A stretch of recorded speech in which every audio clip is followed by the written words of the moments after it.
La puta, la gran puta, la grandísima puta, la santurrona, la simoníaca, la inquisidora, la torturadora, la falsificadora, la asesina, la fea, la loca, la mala. La del Santo Oficio y el índice de libros prohibidos. La de las cruzadas y la noche de San Bartolomé. La que saqueó a Constantinopla y bañó de sangre a Jerusalén. La que exterminó a los albigenses y a los 20.000 habitantes de Béziers. La que arrasó con las culturas indígenas de América. La que quemó a Secarelli en Parma, a Juan Hus en Constanza y a Giordano Bruno en Roma. La detractora de la ciencia, la enemiga de la verdad, la adulteradora de la historia. La perseguidora de judíos, la encendedora de hogueras, la quemadora de herejes y brujas. La estafadora de viudas, la cazadora de herencias, la vendedora de indulgencias. La que inventó a Cristo loco el rabioso y a Pedro Piedra el estulto. La que promete el reino soso de los cielos y amenaza con el fuego eterno del infierno. La que amordaza la palabra y arroja la libertad del alma. La que reprime a las demás religiones donde manda y exige libertad de culto donde no manda. La que nunca ha querido a los animales ni les ha tenido compasión. La oscurantista, la impostora, la embaucadora, la difamadora, la calumniadora, la reprimida, la represora, la mirona, la fisgona, la contumaz, la relapsa, la corrupta, la hipócrita, la parásita, la zángana. La antisemita, la esclavista, la homofóbica, la misógina, la carnívora, la carnicera, la limosnera, la tartufa, la mentirosa, la insidiosa, la traidora, la despojadora, la ladrona, la manipuladora, la depredadora, la opresora, la pérfida, la falaz, la rapaz, la feloncia, la aberrante, la inconsecuente, la incoherente, la absurda, la cretina, la estulta, la imbécil, la estúpida, la travestida, la mamarracha, la maricona, la autocrática, la despótica, la uránica, la católica, la apostólica, la romana. La jesuítica, la dominica, la del Opus Rei, la concubina de Constantino, de Justiniano, de Carlomagno, la solapadora de Mussolini y de Hitler, la ramera de las rameras, la meretriz de las meretrices, la puta de Babilonia, la impune bimilenaria tiene cuentas pendientes conmigo desde mi infancia y aquí se las voy a cobrar. A mediados de 1209 y al mando de un ejército de asesinos, el legado papal Arnoldo Amalrico le puso sitio a Béziers, baluarte de los albigenses occitanos, con la exigencia de que le entregaran a 200 de los más conocidos de esos herejes que allí se refugiaban, a cambio de perdonar la ciudad. Amalrico era un monje cisterciense al servicio de Inocencio III. Su ejército era una turba de mercenarios, duques, condes, criados, burgueses, campesinos, obispos feudales y caballeros desocupados. Y los albigenses eran los más devotos continuadores de Cristo, o mejor dicho, de lo que los ingenuos creen que fue Cristo el hombre más noble y justo que haya producido la humanidad, nuestra última esperanza. Así les fue, colgados de la cruz de esa esperanza terminaron masacrados. Los ciudadanos de Béziers decidieron resistir y no entregar a sus protegidos, pero por una imprudencia de unos jóvenes atolondrados la ciudad cayó en manos de los sitiadores y estos, con católico celo, se entregaron a la rapiña y al exterminio. Pero ¿cómo distinguir a los ortodoxos de los albigenses? La orden de Amalrico fue mátenlos a todos que ya después el señor verá cuáles son los suyos. Y así, sin distingos, herejes y católicos por igual iban cayendo todos degollados. En medio de la confusión y el terror muchos se refugiaron en las iglesias, cuyas puertas los invasores fueron tumbando a hachazos, pasaban al interior cantando el Veni Sancte Spiritus y emprendían el degüello. En la sola iglesia de Santa María Magdalena masacraron a 7.000 sin perdonar mujeres, niños ni viejos. Hoy, su santidad le escribía esa noche a Amalrico e Inocencio III, 20.000 ciudadanos fueron pasados por la espada sin importar el sexo ni la edad. Albigenses o no, los 20.000 eran todos cristianos. Y así ese papa criminal que llevaba el nombre burlón de Inocencio lograba matar en un solo día y en una sola ciudad 10 o 20 veces más correligionarios que los que mataron los emperadores romanos cuando la llamada era de los mártires a lo largo y ancho del imperio. Los hubieran matado a todos y no habríamos tenido Amalricos, ni Inocencios, ni Edad Media. Qué feliz sería hoy el mundo sin la sombra ominosa de Cristo. Pero no, el Espíritu Santo, que caga lenguas de fuego, había dispuesto otra cosa. El siguiente en la lista de los Inocencios, el cuarto, quien en el clímax de su delirio se designaba a sí mismo Praesentia Corporalis Christi, fue el que azuzó a la Inquisición, con su bula ad extirpando. A usar la tortura para sacarles a sus víctimas la confesión de herejía. Y otro Inocencio, el octavo, no bien fue elegido papa en un cónclave presidido por el soborno y la intriga, promulgó la bula Summis Desiderantes Affectivus que desató la más feroz persecución contra las brujas. A su hijo Franceschetto lo casó con una Mediais, y para refrendar el trato nombró cardenale a un hijo de Lorenzo el Magnífico, Giovanni, que entonces tenía solo 13 años. A los 37 este Mediais habría de ascender al papado, que se parrandeó de banquete en una sola y continua fiesta. Se puso León X, aunque del feroz animal solo tenía el nombre gordo, miope, de ojos saltones, cabalgaba de lado como mujer a causa de una úlcera en el trasero adquirida tal vez en sus devaneos homosexuales y que le amargaba, aunque no mucho, la fiesta. Los burdeles de la ciudad eterna que contaba entonces, entre sus 50.000 habitantes, con 7.000 prostitutas registradas le pagaban diezmos. Vendió en subasta 2.150 puestos eclesiásticos, entre los cuales varios cardenalatos a 30.000 ducados el capeló, si bien a su primo bastardo Giulio de Médicis el futuro Clemente VII le dio el capeló gratis el suyo propio durante la ceremonia de su coronación, tras quitárselo él mismo para chantarse la dará pontificia. El tribunal de la historia, que juzga pero no castiga, registró sus primeras palabras como papa, dirigidas en ese instante a su primo, alborozado ahora sí que voy a gozar. Las 95 iracundas tesis de Lutero no le hicieron mella. Era un espíritu feliz, en las antípodas del agriado Pablo IV de nuestros días, y solo mató a un cardenal, al pérfido Alfonso Petruzzi de Siena, quien en un complot con otros 4 purpurados lo quería envenenar contra natura, haciendo de una salida entrada le habían dado al médico toscano Batista de Bercelli la consigna de aplicarle a su santidad, con el pretexto de tratarle la úlcera, un tósigo maquiavélico, florentino, por el antifonario. No se les hizo. El Papa descubrió la conjuración, ejecutó a Petruzzi, puso a pudrirse en la cárcel a los otros 4 cardenales y vivió varios años más, feliz, con la conciencia tranquila y disfrutando de lo que Juan Pablo II llamaba hace poco, en pleno epicentro del SIDA en África Central, el banquete de la vida, hasta que lo llamó Doña Muerte a su banquete de gusanos, como a tantos otros papas que lo precedieron o siguieron, le mandó en el verano sofocante de Roma una cativa zanzara que le inoculó la malaria. Pero para terminar con Inocencio VIII, fue este otro maestro de la simonía el del acierto de llamar reyes católicos a Fernando e Isabel, los de España. ¿Qué menos para un matrimonio que persiguió a moros y judíos, que fundó la Inquisición española y que patrocinó a Torquemada? De los miles y miles de inocentes que este dominico besánico torturó y quemó, ellos en última instancia son los responsables, por ellos se fueron derechito al cielo. Tras Béziers cayó Carcasona, donde Amalrico hizo conde de la ciudad a un veterano 6 de la Cuarta Cruzada, Simón de Montfort, entregándole de paso el mando del heterogéneo ejército con la recomendación de que tratara a toda la Occitania como tierra de herejes y se sintiera libre de exterminar a cuantos quisiera sin tomar prisioneros. Consejo que en un principio el flamante conde no siguió en Bran, no mató ni uno, a todos los cegó. O mejor dicho, a todos menos a uno que dejó tuerto para que con su único ojo pudiera guiar hasta Cabareta el resto, la columna de ciegos que avanzaba así, el ciego de atrás con las manos puestas sobre los hombros del ciego de adelante, y adelante de todos el tuerto, de suerte que a la vista del 100 pies alucinante les acometiera a los enemigos de Inocencio el saludable temor a Dios. 48 años tenía entonces este pontífice, que había sido elegido a los 37, a la misma edad de Giovanni de Médicis, pocos comparados con los 78 a que se encaramó al trono de Pedro nuestro actual Benedicto XVI, pero muchos frente a los 20 a que fue elegido Juan XI, o los 16 a que fue elegido Juan XII, y ni se diga a los 11 a que fue elegido Benedicto IX, el Mozart Rimbaud de los papas. ¡Qué precocidad! Y dejen la religiosa, la sexual. Todavía con su aguda voz infantil con que entonaba latines, su impuber santidad ya andaba detrás de las damas. No haber vivido yo en su Roma para acogerlo con el precepto evangélico "deja que los niños vengan a mí". Qué íntimas cuerdecitas no le habría pulsado a ese laúd.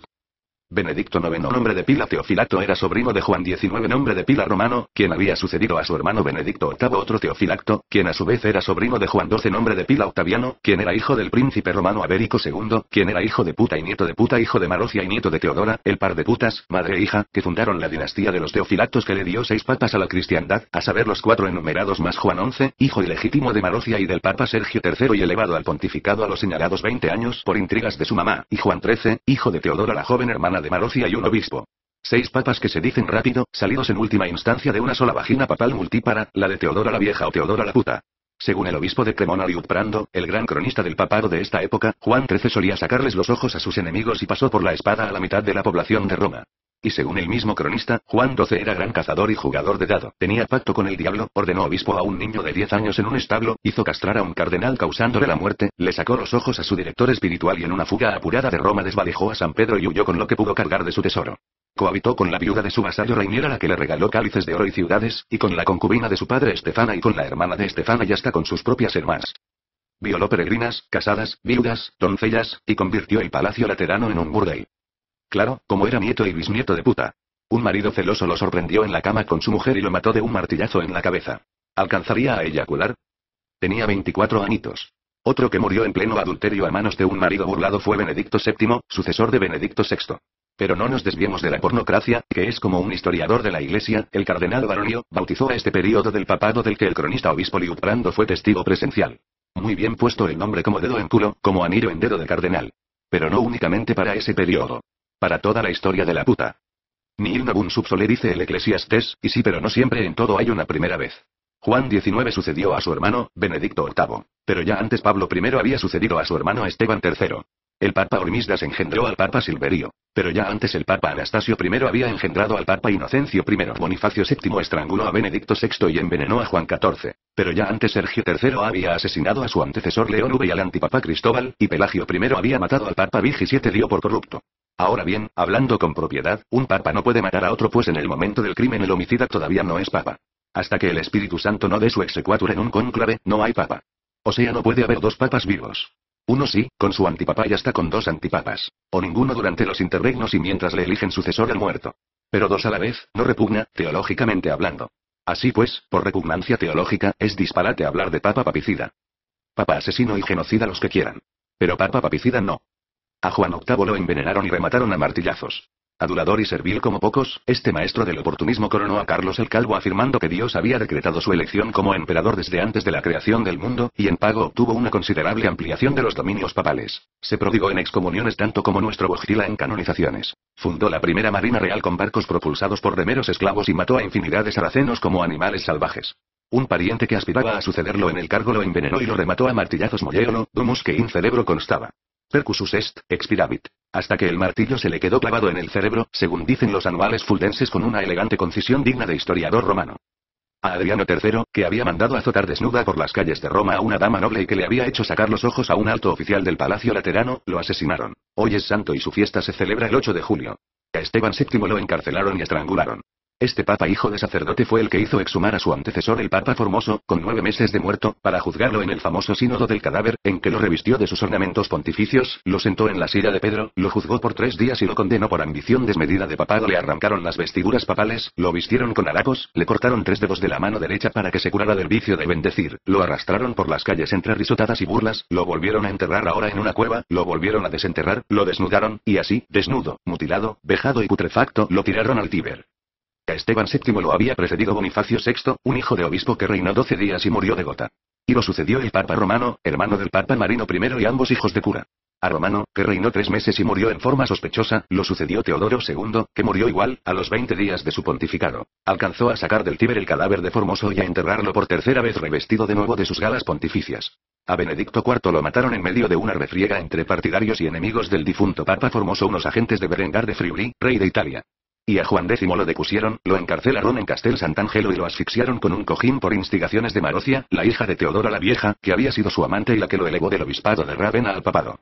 2 grandes méritos tiene este papa: hizo arzobispo de Reims a Urito, un niño de 5 años hijo del conde Heriberto. Y tuvo con Teodora la Vieja una hija, Teodora la Joven, madre de Juan XIII. Aún no lo canonizan. Esteban VIII murió desorejado y desnaligado por andar conspirando contra el todopoderoso señor de Roma Alberico II, a quien le debía el puesto. A Benedicto V, que había deshonrado a una doncella y huido a Constantinopla con lo que no se alcanzó a llevar Juan XII del tesoro de San Pedro, a su regreso a Roma sin un quinto León VIII le desgarró las vestiduras, le arrancó las insignias papales y el báculo y tras hacerlo arrodillar le rompió la cabeza de baculazos. No murió, sin embargo, de los baculazos un marido vejado lo cosió a puñaladas más de 100 y luego lo arrastró por las calles y lo arrojó a un pozo. El bondadoso historiador de la Iglesia Gerber lo llamó el más inicuo de todos los monstruos de la impiedad. ¿Qué va? Tampoco fue para tanto. 8 Como su tocayo Juan X, Juan XIV murió en Castel Sant'Angelo, pero no asfixiado sino envenenado. El antipapa Bonifacio VII lo tumbó, lo apaleó, lo encerró y lo mandó a envenenar, pero ni a aquel se le considera mártir ni a este papa. Gregorio V, papa a los 24 años por obra de su primo segundo el emperador Otón III, cegó y aligeró de orejas, nariz, lengua, labios y manos al antipapa Juan XVI. Juan Filagatos, que fuera arzobispo de Piacenza, lo coronó con una ubre de vaca, lo paseó montado en un asno por Roma y lo encerró en un monasterio donde murió desconectado del mundo, si bien en este caso no hay papicidio propiamente dicho sino más bien un simple antipapa escarmentado. Sergio IV cayó asesinado junto con su protector Juan Crescencio durante una revuelta en Roma.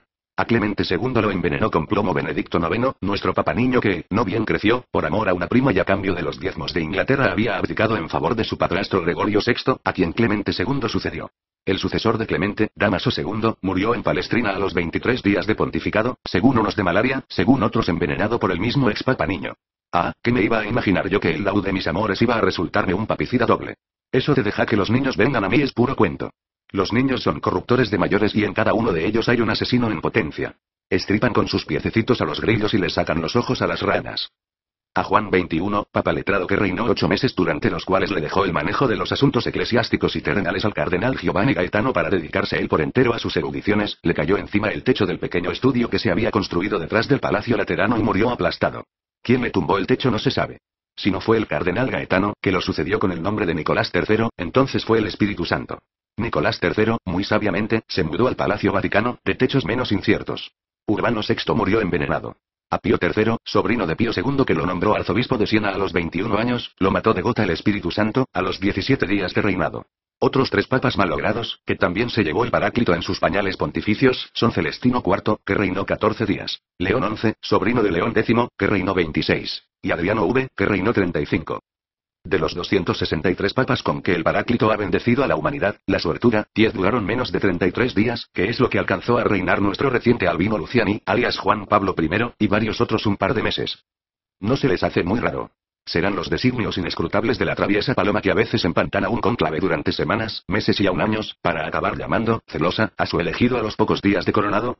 Pero quien tiene el récord de los papas breves es Giovan Battista Castagna, alias Urbano VII, que no alcanzó a llegar ni a la coronación saliendo del cónclave enfermó de malaria y en pocos días subió al Altísimo.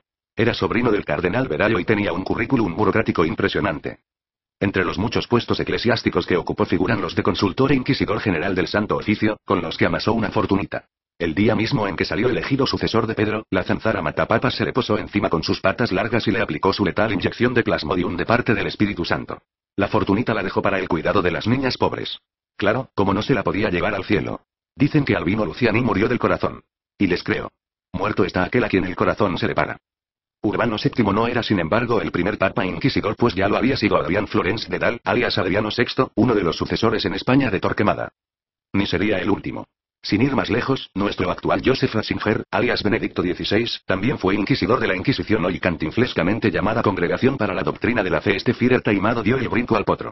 Que la nueva iglesia no era relativista, dijo en el sermón de la misa que ofició por el eterno descanso de Juan Pablo II. 2 días después, cónclave. 3 días después, papa. 4 días después, que siempre no, que todo es relativo, que todo depende de las épocas, los lugares y las circunstancias y que hay que juntar a la iglesia ortodoxa con la romana, bajo un solo pastor, él, con un solo cayado, el suyo, que es el que mejor separa.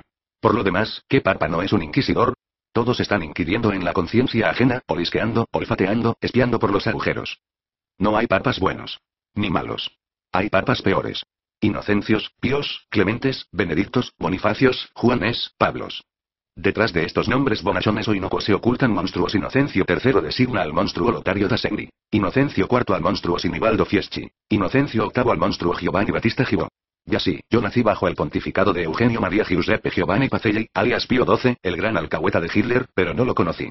A mi mamá le mandó un diploma firmado de su puño y letra y con su foto, que un vecino nos compró por $20 enviado ella Conciliación y con el cual le concedía indulgencia plenaria a la santa por los 20 hijos que alumbró, a razón de $1 por hijo y de hijo por año. El diploma acabó colgado de una pared de mi cuarto desde donde me vigilaba día y noche. ¿Qué me ves? Le increpaba. Que te estén cauterizando el culo en los infiernos, nazi puerco. Pero no. Está en el cielo entregado al dele y dele, al sube y baje con la monja pascalina que se trajo a Roma de Alemania y a quien los italianos llamaban la papesa y Virgo potens. Pero volviendo a los niños y al precepto evangélico para no dejar cabos sueltos, Julio III Giovanni María del Fiocchi del Monte antes de convertirse en esposa del Señor se levantó un mocito de 15 años en una calle de Parma, se lo llevó a Roma con su hermanito, al que hizo cardenal, y vivieron los tres felices celebrando unas misas de 3 padres de puta madre. ¡Qué envidia! Después, hilando Cronos su rueca, el parmesanito fue a dar a la cárcel por criminal. Doble envidia la que me da. En este desfile de papas putañeros, engendradores y polígamos en que se prodiga la historia de la puta, un devoto del sexo fuerte es rara avis. Aunque ni tan rara, ¿eh? De nuestro Pablo VI reciente no se decía pues que le gustaban le marchete. Esto es, los hermosos cuantos sucios prostitutos romanos que se venden por amor a su profesión en las tenebrosas noches del Coliseo en que la luna de mente le saca brillos de ira al cuchillo. O mejor dicho se vendían, en mis tiempos, ya no. Cronos acaba con todo, hasta con el nido de la perra. Costaban sol 10 piccioli, moneditas. La prostitución es hermosa, una obra de misericordia que se suma a las otras: visitar a los enfermos, dar de comer al hambriento, dar de beber al sediento, vestir al desnudo, dar posada al peregrino, redimir al cautivo, enterrar a los muertos, enseñar al que no sabe, dar buen consejo al que lo ha menester, consolar al afligido, corregir al que yerra, perdonar las injurias, sufrir con paciencia las flaquezas del prójimo y rogar a Dios por vivos y por muertos. En una audiencia pública, para consternación de sus ayudantes pero para acallar de una vez por todas los infames rumores, Giovanni Battista Montini alias Pablo VI, el de la inspirada encíclica Humanae Vitae, el gran precursor de Wojtyla en su cruzada de la paridera, alzó la voz y declaró que no era homosexual. Ah, ¿no? ¿Y si no, entonces qué? ¿Un necrofílico, un bestial, otro papa putañero? Tras encaminar su 100 pies de ciegos rumbo a Cabaret, el conde de Montfort se fue a saquear a Minerve donde, ahora sí, le hizo caso a Amalrico y quemó a 140 albigenses. Y he aquí el comienzo de la quema de herejes que tan ocupados habría de mantener en los siglos venideros a los esbirros de Domingo de Guzmán. De Minerve el conde pasó a la Baur donde quemó a 400. Tal vez sean estas hazañas las que le valieron el elogio de valeroso caballero cristiano que le hizo el Papa Inocencio durante el Cuarto Concilio Laterano. Ahora bien, si a Montfort le tocó condado, a Amalrico le tocó arzobispado el de Guarbona. Para mí que se merecía más, la silla pontificia no bien murió Inocencio. Que menos para quien fuera alma y nervio de la cruzada albigense. Que es como se designó a esta campaña de exterminio, con cierta impropiedad en verdad, pues cruzadas son las masacres de maometanos a manos de cristianos, no de cristianos a manos de sus correligionarios. ¿Qué importa? De algún modo hay que llamar las cosas. ¿Y cómo juntó su inmenso ejército el legado papal? Gracias a las promesas de Inocencio a los que se sumaran a su cruzada propiedad de las tierras conquistadas, dispensa del pago de intereses en las deudas, inmunidad ante las cortes civiles, absolución de todos los pecados y las mismas indulgencias prometidas a los cruzados de Tierra Santa. Muerto Inocencio III, su cruzada pasó a Honorio III, luego a Gregorio IX, tío del futuro Alejandro IV y sobrino de Inocencio III, quien a su vez era sobrino de Clemente III, y luego a Inocencio IV. En la catedral de Saint-Nazaire mataron a 12.000. El obispo Folque de Tolosa en su obispado mató a 10.000. Y el arzobispo de Narbona mató a 200, los arrojó a una enorme hoguera que encendió en el Prat des Cràmats, al pie del castillo de Montsegur. En Agen, en fin, quemaron a 80. ¿Tan solo 80? ¿Acaso perdía fuerza la cruzada de los Inocencios? Sí, pero por escasez de materia combustible, no por falta de voluntad comburente. Dejaron a la civilización del Languedoc cual tabula rasa. Adiós trovadores y juglares, a cantar en los coros celestiales. Adiós Languedoc. Los calumniadores de oficio, que nunca faltan, dicen que durante esta cruzada la iglesia mató a 1.000.000. ¿Qué va? Si acaso a 100.000. 100.000 que de todos modos se habrían muerto, ¿o me van a decir que después de 800 años seguirían vivos, por más albigenses que fueran? No, no se puede. La tierra gira, el sol se pone y todo se acaba. Inútil cruzada esta de los albigenses en mi opinión, pues si esas buenas almas de Dios no se reproducían, los hubieran dejado tranquilos y ellos se hubieran acabado solos, como siglos después se acabaron los Shakers por omisión de la cópula reproductora, que es la causa de las causas de este desastre. Lo que sí quedó bien grabado para lo sucesivo en la mente del rebaño cerril con hierro, fuego, sangre y olor a carne chamuscada, fue la lección de que al Papa se le obedece, queramos o no. Y es que él no es el simple vicario de Pedro, como se creía erradamente antaño, sino el vicario del mismísimo Cristo, según el monje Hildebrando, alias Gregorio VII, descubrió. Este antecesor no muy lejano de nuestros Inocencios colocaba su casto y enjollado pie sobre un 11 cojín de raso y se lo hacía besar por todos príncipes y lacayos, clérigos y campesinos, putas y damas. La cristiandad se convirtió entonces en un sumiso rebaño de podófilos, no pedófilos, que es lo que es el padre Marcial Maciel, el fundador de los Legionarios de Cristo. Y sostenía el del casto pie que el Papa no podía ser juzgado por nadie. A lo cual bien podríamos agregar hoy día ni siquiera por Dios. Pues en efecto, después de 2 milenios en que hemos visto desfilar a 263 de esos energúmenos ensotanados, ¿ha castigado el Altísimo a uno solo? Más ha castigado a Stalin y a Pol Pot. Me gusta también de los albigenses su dignidad para morir. Practicaban el endura, que consistía en dejar de comer hasta que llegaba por ellos, silenciosa, callada, la parca. Y según nos cuenta el cronista Baux de Cernay, cuando el conde de Montfort montó su hoguera en Minerve no tuvo necesidad de forzar a los 140 albigenses que allí quemó para que entraran en las llamas, ellos mismos lo hacían por su propio pie, orando, sin un lamento. Y entre el crepitar de la leña y un olor a carne chamuscada se iban yendo sus almitas puras rumbo a la nada de Dios, que no existe, lejos del infierno de este mundo. ¿Qué diferencia con el innoble fin de Wojtyla? Seguido hasta el umbral de la eternidad por la prensa carroñera, este vejete babeante, temblequeante, balbuciente, iba, venía, subía, bajaba, bendecía, pontificaba, cagaba, parrandeándose su pontificado de pe a pa. Y así lo vimos en el acto final de su farsa protagónica, aferrándose a la vida y al poder como una ladilla insaciable al negro pubis de una puta. Que los que mató la Inquisición, decía, no habían sido tantos como afirmaban los enemigos de la Iglesia, sino muchos menos. ¿Quién sabe cuántos creería este engendro que fueron los mártires del cristianismo cuando las persecuciones de los emperadores romanos? ¿Millones? ¿Cuál es el papa más ruin? Es cosa imposible de determinar en tanto no inventemos el aparático que mida la ruindad del alma. Lo que sí se puede en cambio saber, pues lo podemos cuantificar, es cuál fue el más asesino y cuál el más dañino. El más asesino, el italiano Lotario da Sedni, alias Inocencio III, quien con sus 3 cruzadas, la de los albigenses, la cuarta contra los infieles y la de los niños, fue el que más mató, empujó a la muerte. Y el más dañino, el polaco Karol Wojtyla, alias Juan Pablo II, el máximo azuzador de la paridera, quien durante los 26 años de su pontificado, sin irle ni venirle, ayudó como nadie a aumentarle a la población del mundo 2.000 millones que se dicen rápido pero que excretan mucho. Viajaba en jet privado y se sentía la voz de los pobres.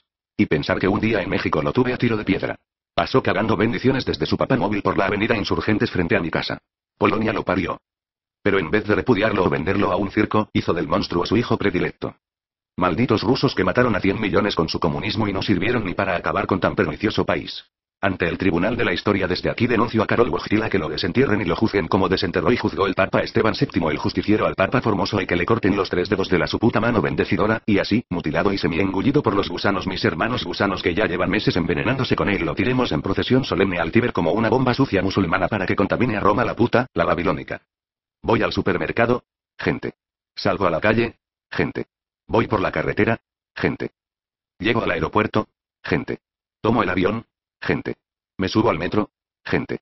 Gente y más gente y más gente, por millones, por billones, por trillones, en las calles, en las autopistas, en los consultorios, en los hospitales, en los bancos, en las putas oficinas de Hacienda, arriba, abajo, atrás, adelante, y más y más y más, andando, circulando, respirando, contaminando, comiéndose a mis hermanos los pollos, a mis hermanas las vacas, a mis hermanos los corderos, a mis hermanos los cerdos, por sus fauces de carnívoros y 12 huejitilescamente excretándolos por sus carnívoros siesos. ¡Ay! Diz que un solo rebaño bajo un solo pastor. Asesinos cagamierdas. Los ríos llevan su mierda al mar y mientras se derriten los polos y nos asfixiamos bajo un cielo de smog, Wojtyla se pudre impune en la tumba. Santo súbito. Que lo van a canonizar, pero siempre no. Su sucesor, el inquisidor Ratzinger, quiere pero no quiere con eso de que fue un protector de pedófilos como el padre Marcial Maciel. Eso le mancha su hoja de entrada al cielo. Como su nombre lo indica, cruzada viene de cruz, de ese par de palos cruzados de los que la leyenda colgó a un loco. Sin contar la de los albigenses y la de los niños, hubo 8, que se arrastran a lo largo de 200 años durante los cuales los que las llevaron a cabo, los cruzados, el brazo armado del papado, mataron en camino, de paso, casi tantos cristianos y judíos como musulmanes, su blanco declarado. El pretexto era arrebatarles Palestina, la tierra santa, a los que usan babuchas, rezan prosternados con el culo al aire y creen que Alá es grande y Mahoma su profeta. La oculta y verdadera razón era el ansia insaciable de poder que nunca ha dejado vivir en paz a la puta. Maquina aquí, maquina allá, intriga y manipula, corona y tumba príncipes, reyes, emperadores, prende hogueras, quema herejes, vende indulgencias y reliquias, calumnia y miente. Nunca pierde.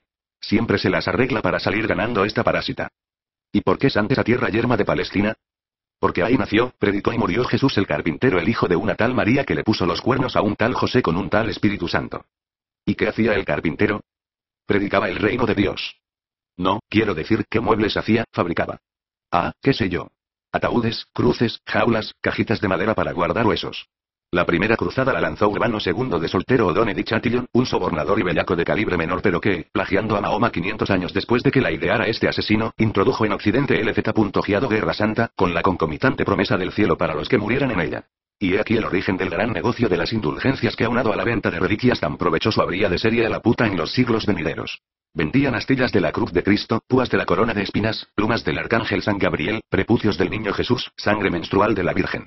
Lanzada por Urbano desde Clermont-Ferrand en el corazón de Francia al hito de Deus Vult Dios lo quiere, que congregó una turba de cazadores de indulgencias provenientes de media Europa, y predicada por Pedro el ermitaño quien exhibía una carta de apoyo que Dios le había mandado a través de Cristo, Walter el Menesteroso y otros monjes besánicos, esta primera cruzada fue un éxito de principio a fin.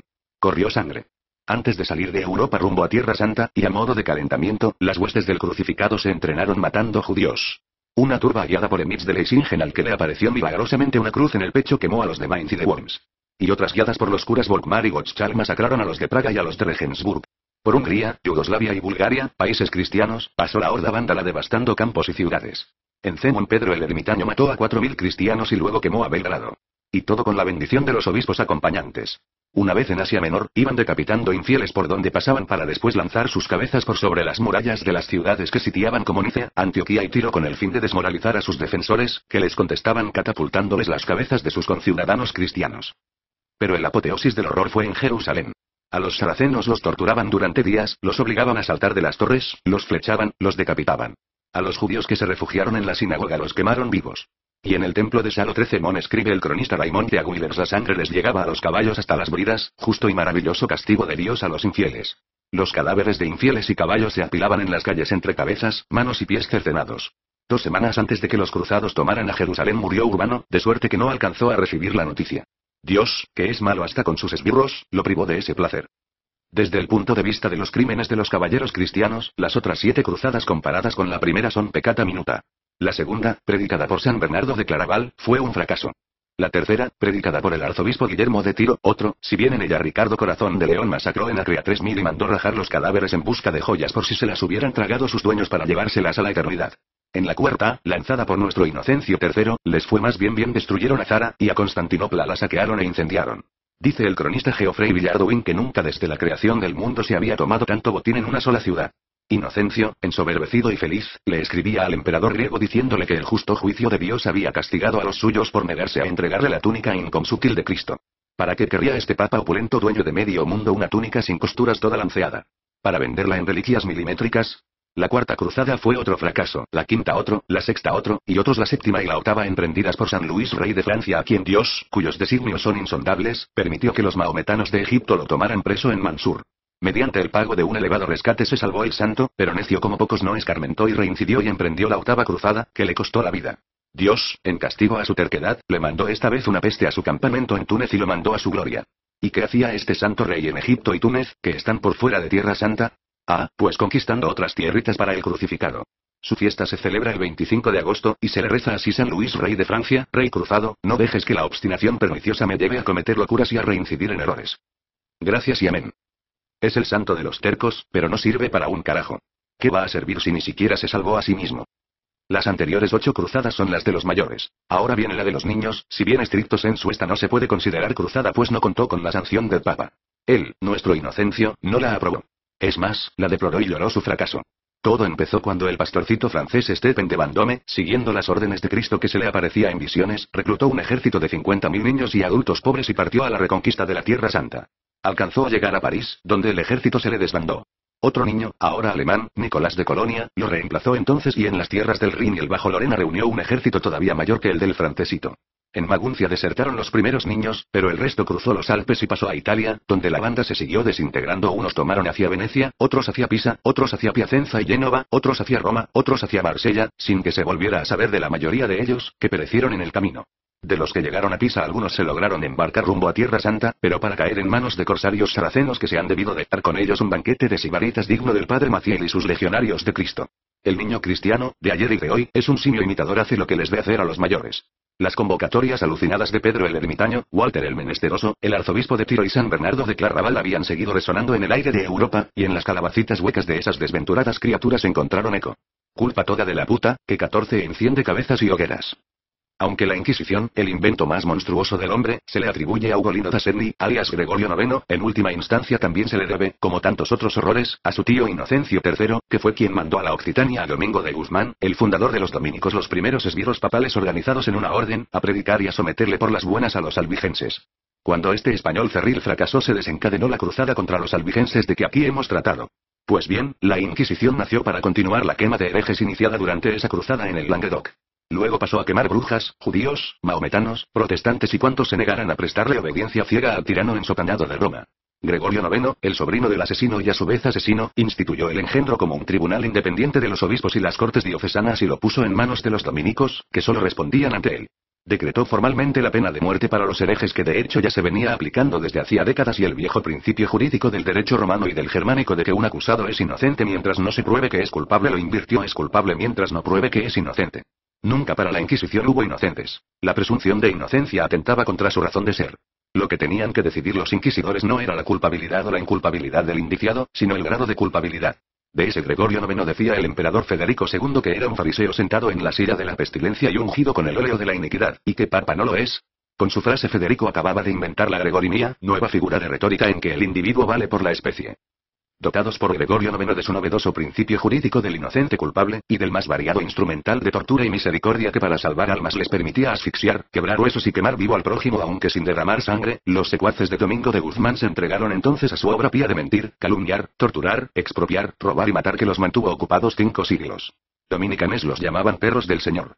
De testa rapada, orejas alertas, ojos vigilantes, belfos lujuriosos, dientes filudos y las patas al aire enfundadas en sandalias de las que se asoman dedos sarmentosos y con garras, los dominicanes visten hábito blanco con mantón y capuchón negros, y llevan por cinturón un burdo lazo o soga que también les puede servir, en caso de apuro, para ahorcar. De la ingle les cuelga un pene y del cinturón un rosario. El pene no los deja vivir, el rosario los entretiene. Las pinturas antiguas nos los representan enarbolando un crucifijo con facies de enajenados. ¿Qué va? Son mansos como el tigre de Bengala. Pero no es fácil verlos, quedan pocos, son especie en extinción. En la lucha por la supervivencia sus feroces competidores los jesuitas, a los que en años recientes se han venido a sumar los nuevos grandes cazadores de herencias del Opus Dei, los han venido exterminando. La selección natural, que es implacable como la Inquisición, no perdona. Procedían así: llegaban a una ciudad o pueblo y publicaban un bando dando un período de gracia, digamos una semana, para que los herejes del lugar confesaran voluntariamente a cambio de un castigo benigno. Y se sentaban en sus culos a esperar. A veces no llegaba ni uno, pero otras veces, como en Tolón, se presentaban 10.000, y entonces los pobres notarios al servicio de los dominicanes no se daban abasto con tanto hereje confesando. ¿Pero qué confesaban? Lo más que se pudiera, pues hay del que se quedara corto en su confesión, más le valía no haber nacido por el canal delantero de su madre. Delatores anónimos protegidos por las sombras de la noche se acercaban a los inquisidores a denunciar. ¿Pero a quién denunciaban? Al que envidiaban o odiaban o cuyos bienes codiciaban, pues de lo confiscado algo les tocaba, siendo la parte mayor, 15 claro, para el Papa. Así Nicolás III amasó una fortuna. El sistema de la delación anónima les producía a los inquisidores tales cosechas de herejes para la hoguera que se empezó a acabar la leña de Europa.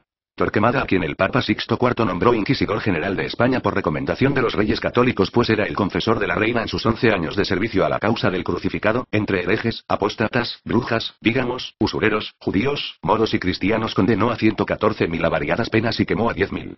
Era un santo, no comía carne, ayunaba, no se ayuntaba y solo tenía en su palacio 250 sirvientes de a pie y 50 de a caballo. Torturado por la represión sexual que asimismo se imponía, fue un torturador infeliz. No reía. Su ceño adusto nunca se distendía. Y si alguna vez involuntariamente eyaculaba vacuo en la sotana, era por culpa de los malditos cuerpos desnudos de sus víctimas que tenía que ver y palpar para buscarles en sus pliegues íntimos el sigillum diabolio, marca de Satanás, un lunar negro con pelos. En estas eyaculaciones involuntarias, por más líquido germinal que se pierda, no hay pecado, ¿eh? Para que no me vayan a salir ahora con la suma teológica del gordo Aquino. Ya Tomás de Torquemada, el inquisidor por antonomasia, el dominico prototipo, ha dejado su palacio y sus inquisiciones y ascendido al cielo, donde hoy, en estos momentos en que escribo, entre ángeles, arcángeles, querubines y serafines, canta en los coros celestiales y goza de la presencia ininterrumpida de Cristo. Beatus Sule. Torquemadas, por supuesto, no serán todos los días, él es único. Juan Antonio Llorente, quien fuera secretario de la Inquisición en Madrid a fines del siglo XX, calculaba que hasta sus días se había quemado en España en total a 30.000. Vale decir que en 300 años un sartal de inquisidores solo le sumaron 20.000 a los 10.000 que quemó Torquemada en sus escasos 11 años de gestión con Burente. Como Mozart, Torquemada vale por cuantos lo preceden y lo siguen. Cotéjense si no estas pobres cifras ajenas con las suyas. Robert Le Bourge quemó a 183. Bernard Guy, a 42. Conrado de Marburgo, a unos 20. En Portugal quemaron a 184, 3.800 en Goa, 20 en Salem. ¡Qué desilusión! No hay como la raza hispánica. A nosotros nos debe el papado 3 tesoros: los dominicos, los jesuitas y el Opus Dei. Lacayos y esbirros como estos, ¿dónde va a encontrar su santidad? Inocencio IV autorizó la tortura, y las cámaras de la Inquisición se convirtieron entonces en las mazmorras del infierno. A los acusados los encerraban en celdas aislados, les impedían ver a los familiares y les ocultaban los nombres de sus acusadores. Al que no confesaba pronto le aplicaban como aperitivo las empulgueras, unas abrazaderas que se cerraban con un tornillo y que iban triturando y dislocando dedos. ¿No confesaba? Lo pasaban entonces a las botas quiebratibias, para sentarlo luego en la silla ardiente a descansar. Una silla con una hornilla bajo un asiento metálico erizado de clavos afilados que se calentaban al rojo vivo. Seguía sin confesar. Le dislocaban entonces los brazos y las piernas en la rueda o en el potro de tortura. O le aplicaban el tormento de la garrucha, que consistía en colgar al tozudo, con los brazos atados por detrás de la espalda, de una cuerda que pasaba por una polea, y subirlo y bajarlo hasta que se le dislocaran los hombros. Aullaba de dolor. Le taponaban la boca con un trapo. Se desmayaba. Mañana entonces continuamos la sesión. Prisa no había. Y rociaban los instrumentos de tortura con agua bendita para desinfectarlos. A propósito de agua y trapo, al día siguiente el trapo lo embebían en agua que le iban haciendo tragar al empecinado, jarra tras jarra, asfixiándolo. Ese era el tormento de la toca. O le desencajaban las mandíbulas abriéndoselas hasta lo máximo. Por el amor de Dios, confiesa para que salves tu alma, le imploraba el inquisidor, no me hagas sufrir tanto. Salvar siempre ha sido una de las prioridades de la puta, y convertir. Conjuga todo el tiempo estos 16 dos verbos. A las víctimas desmembradas las tiraban en pozos llenos de serpientes, los entregaban desnudos y atados a ratas hambreadas o los enterraban vivos. Y no solo tenía que confesar el indiciado, sino que por añadidura lo obligaban a denunciar a su mujer, a sus hijos y a sus amigos como enemigos de Dios. A los que confesaban rápido simplemente se les confiscaban los bienes, se les recetaban azotes y misas y se les obligaba a llevar las 2 cruces amarillas de la infamia, una por delante y la otra por la espalda, cosidas a la ropa. El problema de la confesión no eran tanto las 2 cruces y que el condenado quedara como carmelita descalzo durmiendo a la intemperie, sino que se sentaba el precedente de herejía y así después cualquiera, por envidia, por odio o por celos, lo podía acusar de reincidencia, y ahí sí entonces eran las llamas de la hoguera las que iban a bailar en torno al cuerpo semidesnudo del relapso, la danza del fuego de don Manuel de Falla. Morir quemado es peor que morir crucificado. A Cristo le fue muy bien, Caifás y Pilatos lo trataron muy benignamente. En fin, la quema estaba a cargo de las autoridades civiles, no de las eclesiásticas, para no ir a manchar la santidad de la Iglesia. Era el llamado auto de fe, que tenía lugar en la Plaza Real ante el populacho congregado, feliz de ver arder. Una verdadera fiesta cristiana. El inquisidor fungía de acusador y juez. Por lo tanto, como acusador jamás perdía un caso. Nunca le decía al indiciado de qué lo acusaba y le prohibía preguntar. Cualquier testigo le servía perjuros, asesinos, ladrones. No se podía apelar, pues ¿a quién? ¿Al Papa? Si él era el inquisidor mayor y primer perseguidor de herejes. ¿Qué es herejía? Herejía es toda desobediencia al Papa, de obra o pensamiento, de acción o intención. A quien corresponda tome nota para la próxima edición del Catecismo. Sostener que la Santísima Trinidad son dos, el Padre y el Hijo que ya se comieron en caldo a la paloma del Espíritu Santo, es herejía si el Papa dice que no. Si dice que sí, es ortodoxia. El Papa es infalible. Y no desde Pío IX como creen los desinformados. No, siempre lo ha sido. Pío IX simplemente fue el que hizo dogma de esta verdad obvia. Para iniciar un juicio le bastaba al inquisidor un rumor o una delación. Se incitaba a los hijos a denunciar a los padres a los hijos, los esposos a las esposas a los esposos, los amigos a los amigos. En un clima de sospecha y terror generalizados, nobles y siervos por igual estaban en peligro de ser enjuiciados, y los predicadores se abstenían de predicar, pues era como jugar con fuego. Hagan de cuenta Cuba hoy los comités de defensa de la revolución actuando. Las deudas del delator se anulaban, lo cual era una invitación a que todo deudor denunciara a su acreedor. Fundándose en la delación o el rumor, el inquisidor procedía entonces y le caía al acusado como un rayo, por ejemplo, o a la medianoche cuando dormía lo despertaban y en un estado de aturdimiento y de confusión lo conducían a la prisión secreta de la Inquisición sin decirle qué delito le imputaban ni quién lo delató. Los inquisidores se enriquecían como obispos, recibían sobornos, se apoderaban de las riquezas de los que condenaban, y los ricos les pagaban contribuciones anuales para que no los acusaran. Juzgaban y condenaban hasta a los muertos, los desenterraban como al Papa Formoso y trituraban y quemaban sus huesos. Claro, para despojar a los herederos del hereje de sus herencias. Cómplices unos de otros, se absolvían del derramamiento de sangre y los excesos de celo que hubieran podido cometer, como cuando se les iba la mano en el tormento, por ejemplo, y mandaban al indiciado derecho a la eternidad sin pasar antes por la hoguera. Pero la suprema razón de ser de la Inquisición no era el enriquecimiento de unos monjes inmundos e hipócritas podridos de semen atrancado y represión sexual, sino asegurar el dominio absoluto del Papa sobre príncipes y vasallos, lo visible y lo invisible, los actos y las conciencias. En Cuba hoy no habrá 17 libertad de palabra, pero los cubanos gozan por lo menos de la libertad de pensar. Pueden pensar, siempre y cuando no se rían, muy serios, callados Castro y de puta. Ni un solo papa ha condenado a la Inquisición. En nuestros tiempos Juan Pablo II el Mendaz lanzó al aire la idea, como una de sus bendiciones mierdosas, de que los que quemó la Inquisición no habían sido tantos como se decía. La Inquisición, supremo horror del Homo sapiens con que santa puta de Babilonia, la delirante, la loca se supera en infamia y besania, fue fundada formalmente en 1232 por Gregorio IX, de suerte que está por cumplir 8 siglos. 8 siglos de impunidad. Cuando la Contrarreforma, le cambiaron el nombre por el de Santo Oficio. Hoy se llama Congregación para la Doctrina de la Fe, y de allí, como saltó Putin el ruso de la KGB al Kremlin, saltó al papado su prefecto, Joseph Ratzinger. La Inquisición es la mejor prueba de la existencia de Dios. Claro que existe el monstruo. Y nada de que sus designios son inescrutables. Son límpidos como la turbiedad de su esencia. Cuando a los dominicos les empezaron a escasear, los herejes le pidieron permiso a Juan XXII para seguir con las brujas. Y este papa Jacques II de soltero, supersticioso cuanto nepotista y simoníaco, lo otorgó. En su pontificado hizo y deshizo, colmó de bienes a familiares y amigos, estableció una tabla de tarifas para los documentos eclesiásticos y un sistema internacional de diezmos y negó la visión beatífica que dice que no bien mueren los santos empiezan a gozar de la presencia de Dios. Él sostenía que no, que solo hasta el día del juicio.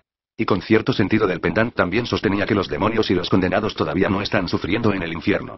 Con los franciscanos se enemistó cuando en un capítulo general de su orden reunido en Perú y a estos desatinados afirmaron, en desafío a un dictamen expreso de la Inquisición, que era ortodoxo enseñar que Cristo y los apóstoles no habían poseído nada, los excomulgó y emitió una bula declarando que el sagrado derecho a la propiedad precedía a la caída de Adán y Eva y que según el Nuevo Testamento Cristo sí tuvo bienes. Condenó a título póstumo al famoso dominico Meister Carpi y excomulgó a nadie menos que al filósofo franciscano Guillermo de Ockham. En respuesta a tanto atropello ya lo iban a condenar sus enemigos por herejía en un concilio general que le estaban armando cuando se les murió. En su lecho de muerte y en presencia de sus cardenales se arrepintió respecto a lo de la visión beatífica que siempre sí los santos le ven de una vez por todas la cara de Dios. Ya se estaría sintiendo santo el de puta. Aprobada la persecución de brujas se encendió con nuevo brío el horror. Tan espléndida se mostraba la nueva fuente de confiscaciones y riquezas que los obispos, entrando al quite y en competencia desleal con los dominicos, montaron sus propias inquisiciones y hogueras. E igual los protestantes, tanto de Europa como de América tratándose de tierras y oro, católicos y protestantes, como los olivos y las aceitunas, todos son unos. El obispo de Treveris quemó a 368, el de Ginebra a 500, el de Bamberg a 600 y el de Wurzburgo a 900. Entre dominicos y obispos arrasaron con pueblos y regiones enteras. En Oppenau entre 1631 y 1632 quemaron cerca del 2% de la población. Para detener la tortura las supuestas brujas denunciaban a otras y estas a otras en una reacción en cadena que podía arrastrarse por décadas. La cifra total de los quemados por brujería nunca se sabrá. Unos dicen que 30.000, otros que 70.000, otros que 300.000, Wojtyla diría que una docena. Lo que sí sabemos es que en su mayoría eran mujeres. Hay cifras de un año, de otro, de aquí, de allá. Por ejemplo, en Como, Lombardía, en 1416 quemaron a 300, en 1486 a 60, en 1514 a 300, y en los años posteriores a razón de 100 por año. 100 quemaron en Sion en 1420. En Mirándola en 1522 quemaron a centenares. En Dinamarca en 1544 a 52. En Alemania en 1560 de varios centenares. En París entre 1565 y 1640 a 100. En Genf en mayo de 1571 a 21. En Lorena de 18, 1576 a 1606 entre 2000 y 3000. En Burdeos en 1577 a 400. En Inglaterra entre 1560 y 1600 a 314. En Balmes Olcina en 1593 solo a 8, pero por obra nadie menos que del cardenal Carlos Borromeo, a quien la puta luego canonizó. Durante el siglo XV en Dinamarca a 1000 e igual en Escocia y 200 en Noruega. En Polonia entre 1650 y 1700 a 10.000. En Inglaterra entre 1645 y 1647 en la provincia de Suffolk el cazador de brujas Matthew Hopkins ahorcó a 98, en su mayoría mujeres jóvenes, después de torturarlas y violarlas. Y el gran inquisidor Baltasar Ross iba de pueblo en pueblo con un tribunal itinerante juzgando y quemando como un enajenado. Las acusaban de canibalismo, de bestialidad, de volar en escobas, de arruinar las cosechas, de hacer abortar a las mujeres, de causar impotencia en los hombres, de beber sangre de niños, de participar en orgías, de besarle el trasero a Satanás y de copular con él en los aquelarres y de darle hijos, de convertirse en ranas y gatos. De una bruja cuenta el Malleus Maleficarum que en las noches emasculaba a los hombres mientras dormían y guardaba sus penes en un nido en la copa de un árbol. Y que un día un labriego despenado llegó a suplicarle que por el amor de Dios le devolviera su pene, que él tenía mujer e hijos y era pobre. La bruja lo mandó a la copa del árbol a que lo buscara. Subió el labriego, hurgó en el nido, se escogió el pene más grande de la colección y bajó a tierra con su tesoro. Ese no, le dijo la bruja quitándoselo. Pertenece a un cura párroco. Les pinchaban los ojos con agujas, las empalaban por la vagina o por el recto hasta desmembrarlas en castigo por haberse ayuntado con el diablo, las arrastraban tiradas por caballos hasta despedazarlas, las asfixiaban. Inocencio VIII fue el que desencadenó la persecución contra las brujas con su infame Bulla Sumis Desiderantes Affectibus, que promulgó a los 3 meses de haberse hecho elegir papa mediante la intriga y el soborno. Ya hemos aludido a este engendro, corrupto entre los corruptos, monstruo entre los monstruos. Promulgada la bula designó para que le dirigieran la masacre de brujas en Alemania a Heinrich Kramer y James Sprenger el apóstol del Rosario, 2 dominicos a los que Occidente les debe el manual más completo y sistematizado sobre esas malvadas mujeres, los daños que causan y cómo se deben cazar, juzgar, torturar y quemar el Malleus Maleficarum o martillo de brujas, el libro más asesino que haya parido mente humana fecundada por la mala semilla de Cristo. Y pensar que la puta sostuvo por siglos, desde su canon episcopi del año 906, que creer en brujas era herejía. Ahora resultaba que no, que era lo contrario. Hay en esta historia de dominicos, inquisiciones e infamias un monstruo del intelecto a quien el bellaco Juan XXII canonizó, a quien un compinche de orden, el inquisidor y criminal Antonio Ghislieri, alias San Pío V, proclamó doctor de la Iglesia, a quien la puta llama doctor angélico, pero a quien bautizaron con el mismo nombre de pila que después habrían de ponerle Torquemada Tomás de Aquino, el Gordo, el autor de los 2669 artículos de las 512 cuestiones de los 17 volúmenes de la Suma Teológica, la más grande colección de paja y mierda que haya escrito nuestra especie bípeda desde el principio de los tiempos en jeroglíficos, caracteres cuneiformes, letras de alfabeto, sobre la piedra, en arcilla, en papiro, en papel, como sea y en lo que sea por los siglos de la eternidad del monstruo. Creía que los gusanos nacían por generación espontánea de la carne en putrefacción, ni Spencer. Y que las mujeres resultaban de un semen defectuoso o de la coincidencia de que en el momento de su concepción soplara un viento húmedo. La muerte para los que falsifican ya no dinero sino la fe, lo más precioso que tiene el hombre. Multo enim gravius est corrumpere fidem, per quam est anima evita, quam falsare pecuniam, per quam temporali vite subvenitur. Unde si falsari pecuniare, velali malefactores, estat in per saeculares principes iuste morti traduntur. Multo magis aeretici, estat incumbe aeresi convincuntur, possent non solum excommunicari, sed iuste occidi. Por el bien de los demás, al hereje había que separarlo de la iglesia excomulgándolo y luego entregarlo al brazo secular para que lo separara del mundo matándolo. Aliorum saluti providet, eum ave ecclesia separando per excommunicación y sententiam. Ectuterius relinciteum iudido saecularia mundo exterminandum per mortem, y los que falsifican documentos eclesiásticos como la donación de Constantino, forjada en el siglo V y que se esgrimió hasta el siglo XX como título de propiedad, según la cual ese emperador asesino le otorgó el 30 de marzo del año 315 a la gran ramera toda Italia y el occidente omnes Italiae seu occidentalium regionum provincias, loca et civitates, ¿a esos qué se les hace? Se les quema, o se les chanta en la testa la tiara de las 3 coronas rematadas por una cruz sobre un globo terráqueo con que consagran al bufón de turno como papa, obispo y rey. Recibe esta tiara ornada de 3 coronas que te hace padre de los príncipes y los reyes, guía del orbe patrem principum et regum, rectore morbis in terra. En adelante el bufón se siente obispo de Roma, vicario de Cristo, sucesor de Pedro, sumo pontífice de la Iglesia, patriarca de Occidente, primado de Italia, arzobispo de la provincia de Roma, soberano de la ciudad del Vaticano y siervo de los siervos de Dios. Siervo de los siervos de Dios, ¿no será más bien cinismo de estos desvergonzados que se han sentido siempre señores de los señores? Ratzinger Benedicto XVI o como se llame se acaba de quitarlo de patriarca de Occidente, por generoso.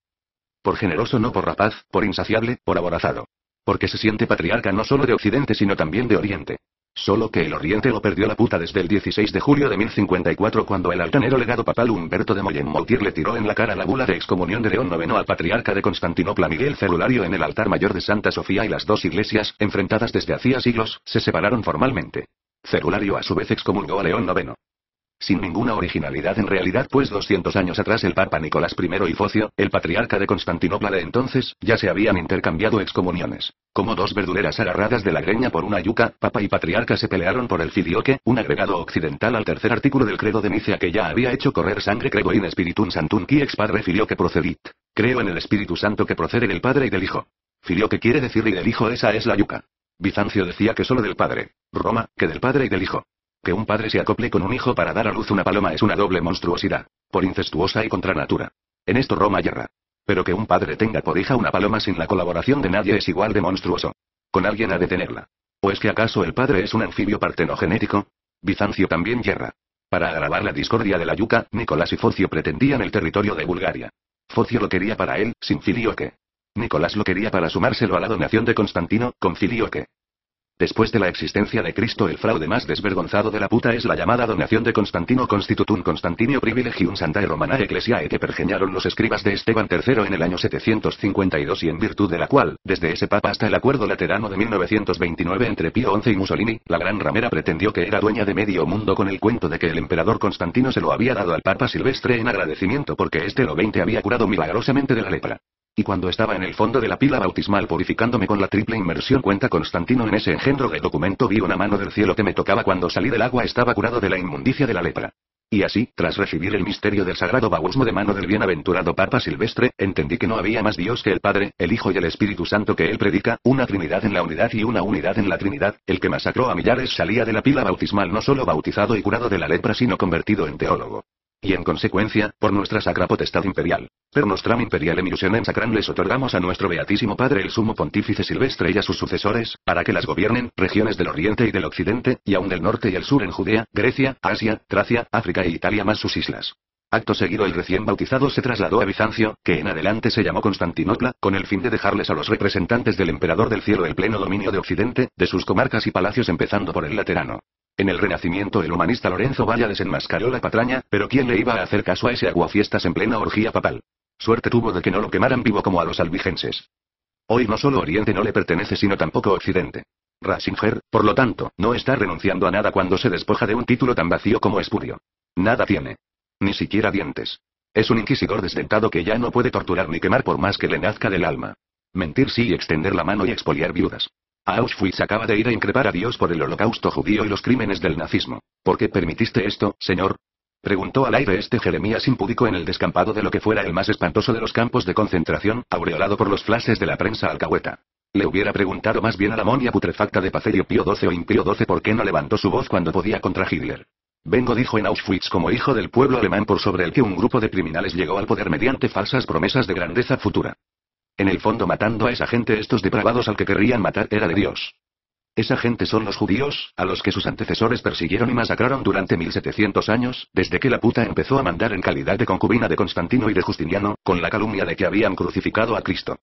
En julio de 1555, sin haber cumplido siquiera 2 meses como papa, Gian Pietro Carafa, alias Pablo IV, promulgó su bula cum nimis absurdum, que empieza porque es absurdo e inconveniente en grado máximo que los judíos, que por su propia culpa han sido condenados por Dios a la esclavitud eterna cum nimis absurdum et inconveniens existatur Iudae, curos propria culpa perpetuae servituti submisit, con la excusa de que los protege el amor cristiano, puedan ser tolerados hasta el punto de que vivan entre nosotros y nos muestren tal ingratitud que ultrajan nuestra misericordia pretendiendo el dominio en vez de la sumisión, y porque hemos sabido que en Roma y otros lugares sometidos a nuestra sacra iglesia romana su insolencia ha llegado a tanto que se atreven no solo a vivir entre nosotros sino en la proximidad de las iglesias y sin que nada los distinga en sus ropas y que alquilen y compren y posean inmuebles en las calles principales y tomen sirvientes cristianos y cometan otros numerosos delitos para vergüenza y desprecio del nombre cristiano, nos hemos visto obligados a tomar las siguientes provisiones.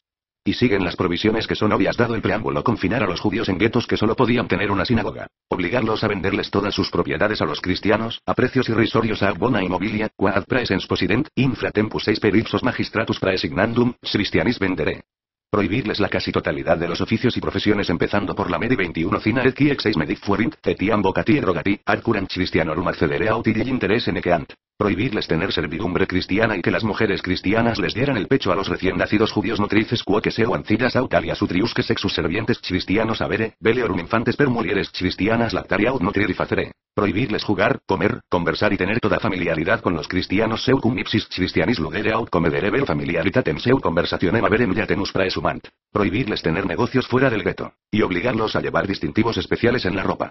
Cuando en julio de 1941 el régimen títere de Vichy al servicio de los nazis decretó la expropiación en Francia de todas las empresas y propiedades en manos de judíos y algunos prelados católicos protestaron, el presidente del gobierno, Laval, comentó con sarcasmo que después de todo las medidas antisemitas no constituían nada nuevo para la iglesia pues los papas habían sido los primeros en obligar a los judíos a llevar un gorro amarillo como distintivo. Varios obispos franceses colaboracionistas y antijudíos se deslindaron de inmediato de esos prelados patriotas y en un apurado telegrama declararon su fidelidad al régimen. La de Carafa es un buen compendio del medio centenar de bulas que a lo largo de 500 años promulgaron sus antecesores y sucesores para regular el trato que se le debía dar a la pérfida raza judía, entre las que se destacan por su infamia la de Honorio III ad nostram novelitis audientiam que los obligaba a llevar un distintivo y les prohibía desempeñar puestos públicos. La de Gregorio IX suficere de Buerat perfidio e judaerum perfidia que les prohibía tener servidumbre cristiana. Las de Inocencio IV impía judeorum perfidia y de Clemente VIII cuma hebraeorum malitia que les ordenaban quemar el Talmud. Las de Eugenio IV guzum ad nostram audientiam y de Calixto III si haz reprimendas que les prohibían vivir con cristianos y ejercer puestos públicos. Las de Pío V cum nos nuper que les prohibía tener propiedades y hebraeorum gens que los expulsaba de todos los estados pontificios excepto Roma y Ancona. La de Clemente VIII cum saepe accidere, la de Inocencio XIII ex injunto nobis y la de Benedicto XIII alias emanaron que les prohibían vender mercancías nuevas pero no ropa vieja, extraxarid. Y en fin, la de Benedicto XIV Beatus Andreas que canonizaba al niño mártir Andreas Oxner, del pueblo de Rin, Innsbruck, asesinado cruelmente en 1462 antes de cumplir los 3 años por los judíos, que odian la fe cristiana, según dice la bula. Con esta canonización, que se le sumaba a la del niño Simón de Trento por Sixto V, Benedicto XIV convertía a Andreas Terrin en el nuevo símbolo de los niños cristianos asesinados, según los libelos de sangre, por los mismos asesinos de Cristo durante sus sacrificios rituales en Norwich, en Blois, en Lincoln, en Múnich, en Berna, con las consiguientes masacres de judíos en todas esas ciudades. Y sin embargo una investigación encargada por el mismo Benedicto XIV al relator del Santo Oficio Lorenzo Ganganelli y el futuro Clemente XIV había determinado que salvo los casos de Andreas Terrin y Simón de Trento, que se daban por verdaderos, las demás acusaciones de los libelos de sangre no tenían fundamento. Por el crimen del niño Simón durante la Semana Santa de 1475 numerosos judíos de Trento fueron acusados de matarlo, sacarle la sangre y celebrar con ella la Pascua judía. Los torturaron y quemaron a 15. En 1965, a raíz del Concilio Vaticano II, se volvió a investigar el caso de Simón de Trento, se reabrieron las actas del proceso de su canonización que resultó ser un fraude, se suprimió su culto, se desmanteló el santuario que se le había erigido desde el siglo XV, lo sacaron del calendario y se prohibió su devoción para lo futuro. La veneración popular a Andreas Terrin duró hasta 1985 cuando el arzobispo de Innsbruck Monseñor Reinhold Stecher dispuso el traslado del cuerpo del niño de la capilla en que se encontraba desde el siglo XV al cementerio. En 1994, el mismo prela 22 abolió oficialmente su culto, si bien su tumba siguió siendo objeto de peregrinaje. Y a las bulas hay que sumarles las decisiones de los concilios generales como el Cuarto Laterano convocado por Inocencio III en 1215 en qué delito no habrá participado este engendro. O locales como el de Vannes de 465, el de Arde de 506, el de Viena de 517, el de Clermont de 535, el de Mâcon de 581, el de París de 615, etcétera, etcétera, para atropellar en todas las formas posibles a los asesinos de Cristo. Y hoy en Auschwitz, donde los cristianos nazis asesinaron a 960.000 judíos, el teólogo Ratzinger pregunta ¿por qué permitiste esto, Señor? La respuesta es obvia: por lo que les han hecho tus correligionarios y predecesores a los judíos durante 1700 años, cabrón. Y aquí te va una lista de los obispos nazis de tu tierra por si te suena alguno en medio de un repique de campanas. El obispo castrense Barkowski, el clérigo militar alemán de más alto rango, que ensalzaba a Hitler como nuestro Führer, custodio y acrecentador del Reich. El obispo Wertmann, vicario general del anterior y su suplente en el ejército. El arzobispo Hager de Paderborn que fue capellán de división del Führer. El cardenal Wendell que fue el primer obispo castrense. El obispo Berning de Osnabrück que le mandó un ejemplar de su obra Iglesia Católica y Etnia Nacional Alemana a Hitler como signo de mi veneración y a quien Göring nombró miembro del Consejo de Estado de Prusia. El obispo Wurzberger de Regensburg que en la hoja episcopal de su diócesis escribía que el Führer y el gobierno han hecho todo cuanto es compatible con la justicia, el derecho y el honor de nuestro pueblo para preservar la paz de nuestra nación. El obispo Ehrenfried de Würzburgo que decía los soldados cumplen con su deber para con el Führer y la patria con el máximo espíritu de sacrificio, entregando por completo sus personas según mandan las sagradas escrituras. El obispo Cayer de Hermián que en una carta pastoral exhortaba así a sus fieles: con la ayuda de Dios pondréis vuestro máximo empeño por el Führer y el pueblo y cumpliréis hasta el final con vuestro deber en defensa de nuestra querida patria. El obispo Machensdale de Sein que los arengaba diciéndoles: cumplid con vuestro deber frente al Führer, el pueblo y la patria. cumplidlo, si es necesario, exponiendo vuestras propias vidas, y le rogaba a Dios que les enviara su ángel. ¿Cuál de todos? A las tropas nazis. El obispo Kunzmüller de Augsburgo, que ante el atropello hitleriano contra Europa declaraba que el cristiano permanece fiel a la bandera que ha jurado obedecer pase lo que pase. El obispo Lientens, que representaba al episcopado alemán ante el ministerio de propaganda nazi. El obispo Preissing de Berlín, que firmaba las cartas conjuntas de sus cofrades aprobando a Hitler. El obispo Fritz, luego cardenal de Colonia, que como presidente de la conferencia episcopal alemana exigía dar hasta la última gota de sangre por el Führer. El obispo Udall, que le dedicó su libro Nacionalsocialismo e Iglesia a Hitler como al Sigfrido de la esperanza y la grandeza alemanas, y que tras la derrota de los nazis ayudó a fugarse al Brasil a F. Sangel, acusado de 400.000 asesinatos en el campo de concentración de Treblinka, consiguiéndole dinero y documentos falsos. El arzobispo de Freiburg Grover, patrocinador de las SS, que abogaba por el necesario espacio vital para Alemania, que aportaba dinero de su archidiócesis para la guerra, y que escribió 17 cartas pastorales para ser leídas desde los púlpitos, exhortando a la abnegación y al arrojo.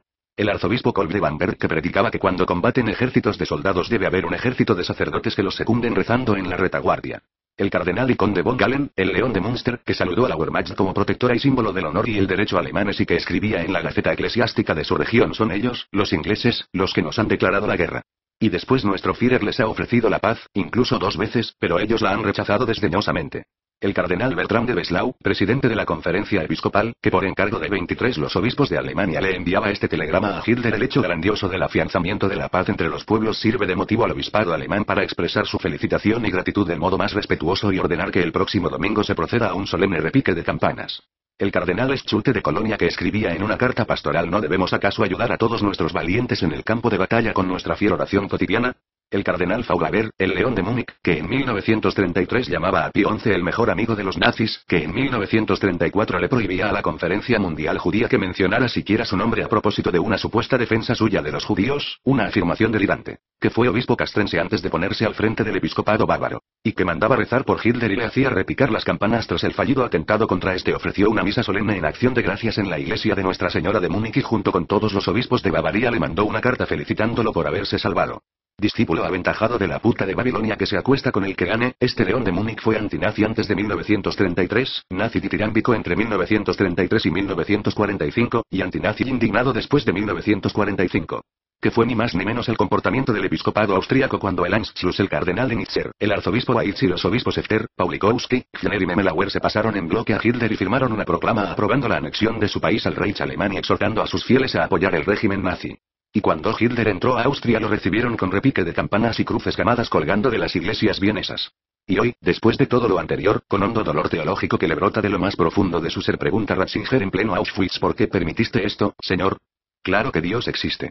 Tiene que existir para que exista infierno a donde se vaya a quemar este asqueroso. Esta es mi prueba, Ratzinger, de la existencia de Dios. Desde el Código de Justiniano a los judíos de Roma se les consideró una raza inferior de la que había que sospechar y se les excluyó de toda función pública. La bula del Papa Carafa instituyó formalmente el gueto. A los 5.000 judíos de Roma les asignaron entonces una zona palúdica a la orilla del Tíber, un espacio de unos cuantos centenares de metros que inundaba el río, y allí los hacinaron. Las 7 sinagogas de la ciudad las destruyeron, y destruyeron las 18 de Campania. Otros guetos siguieron de inmediato al de Roma en Venecia y en Bolonia. En Ancona quemaron vivos a 24. Poco después, avanzando por el camino señalado por Carafa, Pío V simple y llanamente expulsó a todos los judíos de los estados pontificios, dejando tan solo a los de Roma y Ancona. De joven, en París, este dominico rabioso había denunciado a Ignacio de Loyola como hereje. El más grande criado papal de todos los tiempos, un hereje. Luego presidió la Inquisición de Roma con especial severidad. Ya de papa canonizó a su compinche de orden Tomás de Aquino, a él a su vez lo habría de canonizar Clemente XI, y nombró cardenal y secretario de Estado a otro dominico, su sobrino nieto Michele Bonelli. Buen lacayo de la puta, expulsó a todas las de Roma. Quería convertir a esta ciudad burdelera en un convento. Promulgó una bula que abolía las corridas de toros en toda la cristiandad menos en España. Definitivamente prefiero un papa putañero como Alejandro VI, el papá de César y Lucrecia Borgia, y no un santurrón como Pío V. Por algo lo canonizaron. El semen atrancado vuelve cruel al ser humano. A Wojtyla, que infló el santoral casi hasta reventarlo, ya están que lo canonizan. Santo súbito. Balaba el rebaño congregado en la plaza de San Pedro tras su muerte. Desde aquí apoyamos su canonización. Total, a la pobre Polonia la han masacrado nazis y rusos sin miramientos y esta es la hora en que aún no ganan un mundial de fútbol. Y quitando a Chopin, ¿a quién tienen? Cuando coronaban a los papas en la Edad Media como soberanos religiosos y civiles 24 de Roma, los judíos de la ciudad les mandaban una delegación para rendirles homenaje, a lo que ellos, con altivez, contestaban: legum probo, sed improbo gentium, apruebo la ley pero no la raza. Luego se hizo costumbre que los rabinos de Roma les ofrecieran ese día una lujosa copia del Pentateuco y entonces contestaban: confirmamos et non consentimos, ratificamos pero no consentimos. Estas respuestas distantes resumen la actitud de los papas ante sus más despreciados súbditos, cuya religión y raza rechazaban. Wojtyla, el pavo real protagónico, no se privó de ir a la sinagoga del gueto de Roma a que lo fotografiaran abrazando al gran rabino Elio Toav. Antes de él Juan Exxili había suprimido el adjetivo pérfido usado en la liturgia de Semana Santa para designar a los judíos, y eso era lo más a que habían llegado. No bien murió Juan Exxili y su sucesor Pablo VI volvió al viejo cuento de los pérfidos judíos que no habían querido reconocer en Jesús al Mesías que llevaban siglos esperando y que lo habían calumniado y matado. Almas ingenuas que nunca faltan hoy consideran a Juan Exxili un hombre bueno. Yo no. Nadie que haya subido por esa jerarquía de ignominia que va de cura a obispo, de obispo a arzobispo, de arzobispo a cardenal y de cardenal a papa puede ser bueno. De escalón en escalón se ha tenido que ir manchando para que sus compinches de mafia lo hayan dejado seguir el ascenso. Antes de sentarse en el codiciado trono y chantarse la tiara, Angelo Giuseppe Roncalli, alias Juan Exxili, fue arzobispo de Areópolis, visitador apostólico, delegado apostólico en Bulgaria, Turquía y Grecia, nuncio en Francia, cardenal de Santa Frisca y patriarca de Venecia, a las órdenes de los dos papas alcahuetas del nazismo, Pío XI y Pío XII. El calificativo apropiado para Roncalli no es santo sino cómplice. Ya de papa iba a visitar a los presos de Regina Coeli, a los enfermos de los hospitales, a los niños de los orfelinatos, a los viejos de los ancianatos. A ver, ¿cuántos niños abandonados recogió? Más recogió Wojtyla. De Albino Luciani, alias Juan Pablo I, se dice que era tan bueno que se negó a que lo coronaran con la tiara. Claro, porque su antecesor Pablo VI ya se la había vendido tras su coronación al cardenal Francis Spellman de Nueva York. ¿Quién sabe dónde ande hoy esa cofia de marica?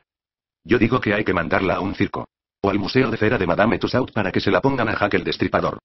A la imputación de que los judíos mataban niños cristianos para sacarles la sangre le sumaron la de que clavaban la hostia, el cuerpo transubstanciado de Cristo, a quien volvían a crucificar una y otra vez. Y así, bendecida cuando no azuzada por curas, obispos y papas, la horda del crucificado se entregó con esta nueva calumnia a nuevas masacres de sus tradicionales víctimas. En 1298 en Nuremberg mataron a 628. En 1337 quemaron a los de Langendorf, en 1370 masacraron a los de Bruselas y se siguieron con todos los de Bélgica. En 1453 en Breslau quemaron a 41. En 1492 en Mecklenburg quemaron a 27. En 1510 en Berlín a 38. Ejemplos estos de un centenar de masacres que con el pretexto de la hostia clavada se prolongaron hasta la de Nancy en 1761. Todavía no hace mucho en la Catedral de Bruselas se exhibían 18 cuadros de judíos clavando hostias que sangraban. Y cuando en 1350 la peste negra devastaba a Europa, las turbas cristianas de Suiza y Alemania encontraron un motivo más para quemar, estrangular y ahogar a los judíos por millares acusándolos de haberla causado y de envenenar los pozos. Hitler no surgió en la historia por generación espontánea como surgen los gusanos de la carne en descomposición según el doctor Angélico la puta de Babilonia lo parió. En el campo de concentración de Treblinka los nazis mataron entre 700.000 y 800.000 judíos. Allí murió con ellos el padre Sangel, un sacerdote católico que tuvo, el valor de enfrentárseles a los verdugos nazis que les faltó a los parásitos travestidos de Pío XII y sus obispos alemanes. Razón de más para que el papa Ratzinger vaya también a Treblinka con su cauda de impúdicos fotógrafos a preguntarle al Altísimo por qué permitiste 25 esto, señor. Anoche soñé con Pacelli y su Virgo Potens, la monja que se levantó en Alemania cuando era nuncio ante el Führer que estaban celebrando el santo sacramento de la copulatio sobre un escritorio de caoba de la Cancillería del Reich.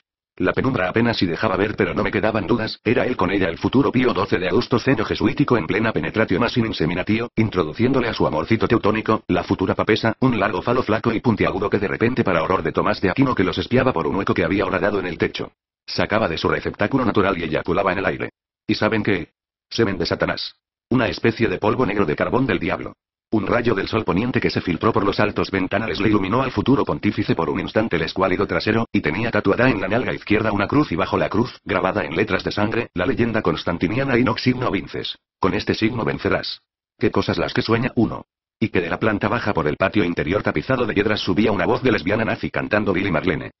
Mi papa preferido es Rodrigo de Borja y Borja en italiano Borgia, alias Alejandro VI, sobrino de Alfonso de Borja, alias Calixto III, los dos únicos papas de raza hispánica que hayan servido a la puta, simoníacos y nepotistas ambos aunque en menor medida el tío pues reinó poco pues llegó viejo al puesto. Este Calixto hizo cardenales a dos de sus sobrinos veinteañeros y uno de ellos fue Rodrigo. A otro lo nombró gobernador de Castel Sant'Angelo y prefecto de Roma. Y estaba a punto de montar a otro en el trono de Nápoles cuando lo llamaron a su banquete los gusanos. A los cristianos les prohibió toda relación social con los judíos. Anuló, eso sí, la sentencia contra Juana de Arco. Pero 25 años después de que la quemaran viva en Rouen. Que no había sido ni bruja ni hereje. Que perdón. Lanzó una cruzada para liberar a Constantinopla recién tomada por los turcos pero resultó un fiasco. Y eso es todo respecto al tío, que hasta donde se sabe no dejó descendencia. Pasemos al sobrino que fue un copulador y un engendrador nato. Calumniado como Nerón, vilipendiado hasta por los historiadores más serviles de la puta, dicen que Alejandro VI fue el papa más malo. ¿Y cómo lo miden? ¿Por las amantes que se consiguió? ¿Por los hijos que engendró? ¿Por la protección que les dio? ¿Por los cardenales que sobornó? ¿Por las indulgencias que vendió? ¿Por las fiestas putañescas que dio? ¿Y quién no? Todo ello es tan papal, tan humano. Está en el orden natural de las cosas. Los pájaros vuelan, el río fluye, el viento sopla. Que quemó a Savonarola. Y sí. Donde no lo hubiera quemado, este Calvino Ayatollah lo habría quemado a él. ¿Que compró un cónclave? ¿Cuántos de sus predecesores y sucesores no han comprado cónclaves? Los venden con todo y paloma. ¿Que vendió indulgencias? ¿Y qué tendero no vende? ¿Que se parrandeó hasta su último aliento el pontificado? Beatus Ule. Si a usted le parece mal, cuando lo elijan papa no se lo parrandee a lo Borgia, haga la caridad, recoja niños de la calle, quiera a los pobres. Entre los 22 purpurados del colegio cardenalicio que lo eligió él era el segundo en riqueza, compró a 17, entre los cuales el cardenal de Venecia, de 96 años, que le costó 5.000 ducados, y el cardenal Sforza que le costó 4 mullas cargadas de oro. Pues bien, de los 5 cardenales que no se vendieron, 2 a su vez se hicieron elegir papas: Piccolomini Pío III, el inmediato sucesor de Borgia y que solo reinó 17 días ya que murió de gota, y Della Roverea Julio II, el sucesor del anterior, que tuvo que comprar hasta a César Borgia, el hijo de Papa Rodrigo que llevaba un mes apenas en proceso de putrefacción. Cardenal que no se vende compra. Alejandro vende las llaves, el altar y al mismo Cristo, y con todo derecho, pues los compró, iba diciendo el viento mientras barría a Roma. Soy papa. Bien lo eligieron, y se ayudaba a poner él mismo las galas pontificias apurándose para salir a bendecir el rebaño estúpido y a parar el báculo. ¿Qué no hizo? ¿Cómo gozó? Qué bien entendió lo que medio milenio después Wojtyla iba a llamar en el epicentro del SIDA, en África, el banquete de la vida. Con Vanoza de Catane y tuvo 4 hijos: Giovanni, César, Lucrecia y Jofre. Con la hermosa Giulia Farnese, a la que le llevaba 40 años, 2 Maschietti, un Rodrigo como él y otro Giovanni. Y varios desconocidos con varias desconocidas. A su primer Giovanni lo hizo duque de Gandía a los 16 años. A César lo hizo cardenal a los 18 años. A Lucrecia le arregló 3 matrimonios principescos. Y al hermano de Giulia, Alejandro Farnese, lo hizo cardenal a los 25 años, abriéndole así el camino para que luego a su vez fuera papa y papá Pablo III, con 4 hijos que le dieron nietos, de los que nombró a 2, de 15 y 16 años, cardenales. Antes de Inocencio VIII, que fue el inmediato antecesor de Alejandro VI, los papas solo engendraban sobrinos. Con estos 2 corajudos papas la cosa cambió. ¿Por qué se iba a avergonzar un papa de su progenie? ¿Se avergüenzan acaso los carpinteros, los médicos, los conejos, los caballos? ¿Y no tuvo el apóstol Pedro mujer y suegra, que Jesús le curó? Que el ignorante lea los evangelios. A Inocencio VIII le decían Santo Padre porque lo era de media Roma, si bien él solo reconocía a una hija y a Franceschetto, a quien cargó de honores y riqueza, se hizo cardenal a los 13 años. En una sola noche jugando con otro purpurado, este Franceschetto perdió 14.000 ducados. Al día siguiente el papa obligó al tramposo cardenal a restituirle a su muchacho lo mal habido. En una ocasión en que el Santo Padre había caído en uno de sus usuales ataques de letargia, el santo hijo, Franceschetto, se alzó con el tesoro papal. Que se lo llevara. ¿Qué importaba? Para eso era su hijo.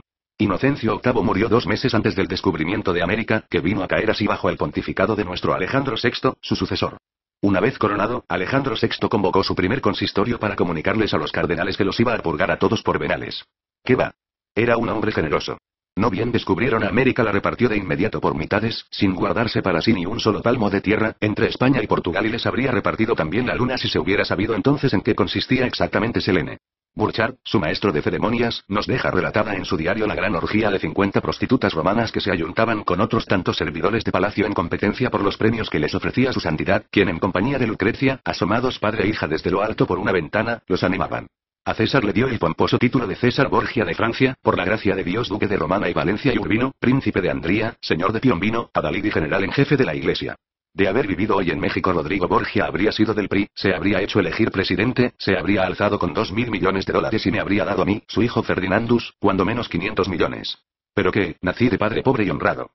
Honrado con ese diploma estúpido que le mandó Pío XII por los 20 hijos que engendró para Cristo en una sola mujer, dada su empecinada monogamia. Dios es injusto. A unos los hace hijos de albañil, a otros hijos de papa. Viejo cabrón. Y tras generoso, el papa Borgia era previsor. Con la invención de la imprenta todavía fresca y olfateando el peligro, creó lo que después Pablo IV bautizó como el Índice de Libros Prohibidos, el catálogo de libros de prohibida impresión, venta y lectura bajo pena de excomunión. De siglo en siglo y de edición en edición el índice se fue abultando y ampliando a tal grado que lo único que le faltaba ya era incluirse a sí mismo. Entonces, en 1966, con una papada de esas que tanto me chocan, papada es acto arbitrario de papa, Pablo VI lo suprimió y levantó la excomunión.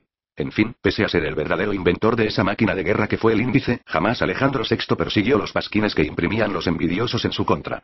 Le harían gracia. Y si a alguien 27 asesinó, no fue por mezquinas razones personales sino por los altos intereses del Estado. Así a Savonarola lo tuvo que ajusticiar cuando este histérico se puso a convocar un concilio desde su teocrática Florencia dizque para deponer al Papa por pecados de la carne y por corrupto. Papa corrupto es pleonasmo, y el único pecado de la carne, Savonarola, es comérsela. Qué bueno que te ahorcaron y quemaron por Dominico. Mintiendo con la verdad, los historiadores lacayos al servicio de la puta dicen que el Papa Borgia fue un papa malo, como si los restantes hubieran sido buenos. A los primeros 35 la puta los canonizó en bloque San Pedro, San Lino, San Cleto, San Clemente, San Evaristo, San Alejandro, San Sixto. Y de los 22 siguientes canonizó a 18 San Dámaso, San Silicio, San Anastasio, San Inocencio, San Zósimo, qué puta tan desvergonzada. De buena parte de esos papas no sabía sino los nombres, y ya santos. A ver, haga la prueba usted, récele por ejemplo a San Zósimo para que le haga ganar la lotería y me cuenta. O que le cure un cáncer de páncreas. Aunque esta vez no me alcanzará a contar porque con San Zósimo o sin San Zósimo en un mes ese cáncer se lo lleva. 4 de los primeros papas eran hijos de curas, y el número 40, San Inocencio, era hijo del 39, San Anastasio. Y San Silverio, el 58, era hijo de San Hormisdas, el 52. Nadie que tenga hijos puede ser santo. El que tiene hijos es un criminal. Y no se peleó pues el 23, San Esteban, con el obispo de Cartago San Cipriano al que quería dominar pretendiendo la primacía de su obispado de Roma sobre los otros con el cuento del tuus Petrus que está en el Evangelio de Mateo, que es tan espurio como el de Lucas, que es tan espurio como el de Marcos, que es tan espurio como el de Juan. Tan falsos los 4 como es de absurdo el tal Cristo que se inventaron. Con que tú es Petrus. Y yo te digo que tú eres Pedro y sobre esta piedra edificaré mi iglesia y las puertas del infierno no prevalecerán contra ella. Te daré las llaves del reino de los cielos y todo lo que atares sobre la tierra quedará atado en los cielos, y todo lo que desatares sobre la tierra quedará desatado en los cielos. Entonces les ordenó a los discípulos que no dijeran a nadie que él era Cristo, hombre necio. Viene a la tierra como Cristo y no quiere que nadie sepa quién es. Con razón no lo reconocieron los judíos. La culpa es suya. ¿Y qué es eso de que las puertas del infierno no van a prevalecer? Será el infierno el que no va a prevalecer, no sus puertas. Al libro estúpido. Y ese Pedro Piedra Asnal arrastrado por el otro con la zanahoria del reino de los cielos como Don Quijote arrastra a Sancho Panza con la ínsula barataria. No se me hace raro que fuera Esteban el que inventó el cuento del tuus Petrus y se lo interpoló al Evangelio de Mateo. Esteban fue papa entre el 254 y el 257 y las copias más antiguas que quedan de los evangelios no son muy anteriores a esas fechas, solo sobrevivieron las que conservaron el agregado, las de los obispos de Roma, que destruyeron las otras. Si usted me dice que la puta interpoló aquí y quitó allá, le creo. Todo delito y bajeza que le atribuya a la puta se lo creo, y tenga por seguro que se queda corto. Engendrador de hijos, multiplicador de riquezas, hombre de buena estrella, papa feliz, Rodrigo de Borja y Borja, o su santidad Alejandro VI, es mi papa preferido. España debe enorgullecerse de este gran hijo que fue gran padre. Y si tuvo, como dicen, relaciones amorosas con Lucrecia, ¿qué carajos? Eso a lo sumo sería pecado venial, pues ni siquiera figura en el catecismo entre los pecados capitales o mortales, que son soberbia, avaricia, lujuria, ira, gula, envidia y pereza. 7. No hay octavo. ¿Cómo va a ser el amor entre padre e hija pecado? Y dado caso que lo fuera, sería venial, que se perdona por agua bendita o por golpe de pecho. ¿Qué es la castidad? Pregunta el Catecismo de los Hermanos Cristianos de La Salle. A lo que el niño cristiano responde: castidad es la virtud que nos inclina a abstenernos de los placeres ilícitos de la carne. Exacto, niños. No coman carne. Y pasemos ahora a los sobrinos de papa. Primero, los émulos de sus tíos: Gregorio XXVIII, sobrino de Clemente VI que lo nombró cardenal a los 18 años. Eugenio IV, sobrino de Gregorio XII que lo nombró cardenal a los 25. Pablo II, sobrino de Eugenio IV que lo nombró cardenal a los 23. Pío III, sobrino de Pío II que lo nombró cardenal a los 21. Julio II, sobrino de Sixto IV que lo nombró cardenal a los 18 y que en calidad de tal tuvo 3 hijas. León XI, sobrino de León X. Y Honorio IV, sobrino nieto de Honorio III. En cuanto a los papas purpuradores de sobrinos, Clemente V nombró a 4 sobrinos cardenales. Pío II, a 2, uno de ellos el futuro Pío III. Sixto IV, a 6, uno de ellos el futuro Julio II. Pablo IV, a su sobrino Carlo Carafa. Pío IV, a su sobrino Carlos Borromeo de 22 años. Pío V, a su sobrino nieto Michele Bonelli. Sixto V, a un sobrino de 15 años. Inocencio IX, a su sobrino nieto Antonio Facchinetti. Clemente VIII, a sus sobrinos Cincio y Pietro Aldobrandini y a un sobrino nieto de 14 años. Pablo V, a su sobrino Escipione Caffarelli Borghese. Gregorio XIV, a su sobrino Paolo Emilio Sfondrati de 29 años. Gregorio XV, a su sobrino Ludovico Ludovisi de 25 años. Urbano VIII, a 2 sobrinos más un hermano. Inocencio X, a su sobrino Gamillo Pamfili. Alejandro VIII, a su sobrino nieto Pietro de 20 años. Clemente XII, a su sobrino Neri Corsini. Y Juan XXII, a un hijo, un hermano y 3 sobrinos. A varios de estos cardenalitos imberbes sus tíos los nombraron además secretarios de Estado. Nepotismo llaman a este vicio. El presidente Bush ha de llamar a esta virtud family values. El sobrino de Pablo V, Escipione Caffarelli Borghese, se hizo tan rico en su doble calidad de cardenal y secretario de Estado que se pudo construir la Villa Borghese de Roma. Ya tal grado enriqueció Urbano VIII a toda su parentela, empezando por el hermano y los dos sobrinos, que purpuró que de viejo le entraron cosquilleos de conciencia y consultó a los teólogos, pero estos lo tranquilizaron. En cuanto a Alejandro VII, que empezó su pontificado prohibiéndoles a sus parientes acercarse a Roma, lo acabó convertido a la religión de los family values, colmándolos de palacios, propiedades, dinero, empleos. ¡Qué injusticias las de Dios! A mí me hace sobrino de plomero y a Caffarelli sobrino de papa. Viejo cabrón. Mención especial me merecen por el diploma que le mandó su tío a mi mamá Marcantonio, Cario y Giulio Pacelli, sobrinos de Eugenio Pacelli, alias Pío XII, compinche de Mussolini, que los hizo príncipes a los tres, y que tuvieron cuanto cargo lucrativo se pueda uno imaginar. Dentro y fuera del Vaticano eran coroneles de los guardias nobles, presidentes y consejeros de bancos y sociedades, de congregaciones y consistorios, de institutos y compañías, asesores jurídicos, delegados, procuradores, nuncios, cobraban aquí, cobraban allá, en Ferrosmalto, en Italas, en Cerámica Pozzi, en Saniplástica, en el cine, en la radio, en la televisión, en inmobiliarias, en aseguradoras, en la industria farmacéutica, en la editorial, en el Banco de Roma, en los aeropuertos. ¿Dónde no estaban? ¿Dónde no cobraban? Entre los tres amasaron una fortuna de 120 millones de marcos, a los que hay que sumarles los 80 millones que les dejó el tío al morir, en oro y valores, menos cualquier bicoca que se embolsara Sor Pascalina.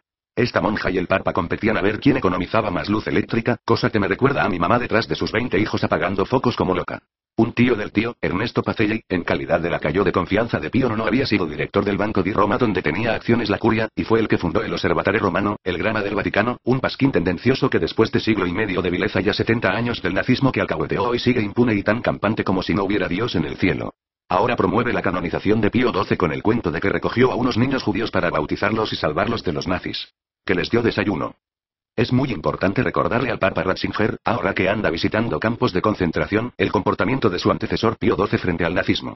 Ya le hice 29 la lista a su santidad de sus paisanos los obispos e ilmanes aduladores de Hitler, todos en coro como rezando el rosario.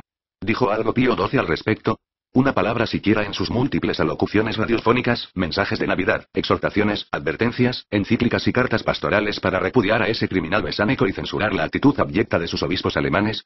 Tantas cuantas dijo para reprobar a Josef Tiso cuando presidía este cura, apoyado por las SS, el Estado fascista de Eslovaquia, aliado de los nazis. ¿Qué iba a decir si hasta lo recibió en el Vaticano, le dio el rango de gentilhombre papal y lo hizo obispo? El presidente obispo Tiso puso 3 divisiones con 50.000 soldados a disposición de Hitler. Al final de la guerra huyó a Austria con todo su gobierno, pero lo ahorcaron. Muero como mártir y defensor de la civilización cristiana, dijo. ¿Qué entendería este gentilhombre papal por civilización cristiana? Las persecuciones de judíos, las quemas de brujas y herejes, las masacres en nombre del crucificado que aquí hemos venido enumerando. Y dijo algo cuando Jan Wojtaszak, obispo paisano del obispo Tiso, se adueñó de las propiedades de los judíos de Berlanovice y Valdovice. ¿Instó acaso a su prelado a que devolviera lo ajeno recordándole el 7º mandamiento de no robar? Pensaría su santidad que es imposible ontológicamente hablando robar a un judío. Tampoco le llamó la atención siquiera a Monseñor Volosín cuando presidía el gobierno nazi de la Ucrania carpática, haciéndole ver que se había puesto al servicio de un régimen criminal. ¿O sería que vio en Ucrania una punta de lanza para recatolizar a la cismática Rusia, un bien mayor frente a males menores? Puede ser, era un gran estadista. Así cuando se olió la anexión de Danzig, para no ir a molestar al Führer sustituyó al obispo irlandés pro-inglés de esa ciudad polaca, Orurke, por Monseñor Kari Maria Spiet, pro-nazi. Spiet, que era de los que echaban al vuelo las campanas por los éxitos del Reich, prohibió las confesiones en polaco y fue colaborador de la Gestapo. Solo se confiesa en alemán, decía un cartel bien visible en los confesionarios de Danzig, como si los pobres polacos ni siquiera tuvieran derecho a pecar en su propia lengua. Después de la derrota nazi este monseñor fue condenado a cadena perpetua, pero lo liberaron y el papa lo recibió en audiencia. Tras el aperitivo de Danzig, Hitler se siguió con Polonia. Abrió la boca Pacelli para denunciar no digo ya los 3 millones de polacos judíos que exterminó, sino los 20 millones de polacos católicos que apaleó. Sí, dijo, ay, Polonia, qué dolor. La prensa clandestina polaca lo acusaba de no ser ni apóstol ni padre ni nada, de que su compasión era fingida y de que se alineaba con el más poderoso y sacrificaba a Polonia para reconquistar a Rusia. Puede ser. Tal vez el Santo Padre le quería juntar a su título de patriarca de Occidente el de Oriente. Total, los polacos son brutos y por más palo que les den seguirán siendo católicos hasta el final, hasta la gran batalla del Armagedón, donde los van a usar para cebar cañones. Después de Polonia siguieron Noruega, Dinamarca, Bélgica, Holanda, Francia, Yugoslavia, Grecia. Iban cayendo los paisitos como fichas de dominó, y el papa mudo. Algo les hubiera podido decir a los 40 millones de católicos del Reich alemán, por ejemplo, que pagaran a ese asesino. No, el pastor previsor callaba, no les fuera a hacer daño el lobo a sus ovejas. 9 años había sido nuncio de Pío XI en Alemania, donde aprendió alemán y a amar al pueblo ario teutónico a través de su monja Pascalina. Pero no era nazi, no, eso sí no lo creo. Tampoco creo que la Blitzkrieg o guerra relámpago lo deslumbrara, acostumbrado como estaba a ver de tanto en tanto al Paráclito en un despliegue de lenguas de fuego. Su silencio era prudencia. Qué incomprensión la de los polacos. Qué bueno que Hitler les dio palo. Bélgica, carta colectiva del episcopado belga exigiendo a su rey el reconocimiento y la obediencia a Alemania, la potencia ocupante. Mientras huían 2,5 millones de belgas, el nuncio papal Mikara se quedaba y el comandante en jefe de las tropas el 30 Manas le presentaba su respetuosa atención. Francia apoyo unánime del episcopado francés al régimen colaboracionista de Pétain, con especial mención de los cardenales Baudrillard, Suard y Gerlier, más germanófilos que Virgo Potenso Sor Pascalina Lenet, la pía monja. Además de cardenal Suard era el arzobispo de París, de suerte que tuvo que presenciar, digo yo jubiloso, la entrada de los panzer alemanes a su ciudad y acaso hasta alcanzar a ver a Hitler, aunque lo dudo. El Führer despreciaba al Papa, a sus nuncios, a sus obispos, a sus cardenales, a sus católicos y con sobrada razón, eso por lo menos habla bien de este monstruo. Y los trataba como perros. O mejor dicho, como suelen tratar los católicos a sus perros, pues él era amante de los animales. Cuando los aliados recobraron a París y entraron en desfile solemne a la Villa Lumière con el locutor de Gaulle encabezando la parada, el nuncio papal pronazi Valerio Valeri fue expulsado, pero en pago a sus servicios ante los nazis Pío XII lo elevó a cardenal y lo reemplazó con la marioneta gorda y bobona de Angelo Giuseppe Roncalli, futuro Juan Exili.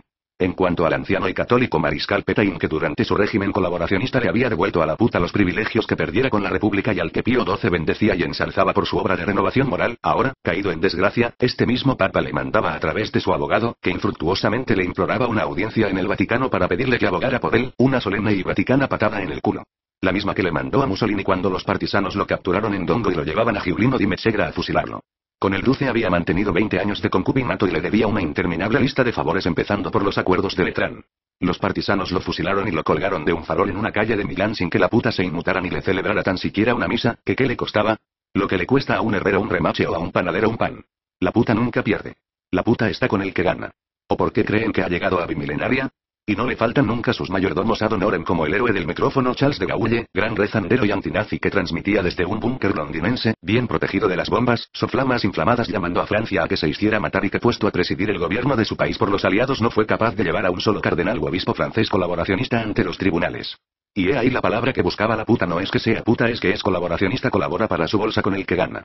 Por eso cuando los soviéticos desalojaron a los nazis de Lituania, el arzobispo Skvirekas, de Kaunas, se volvió sovietófilo.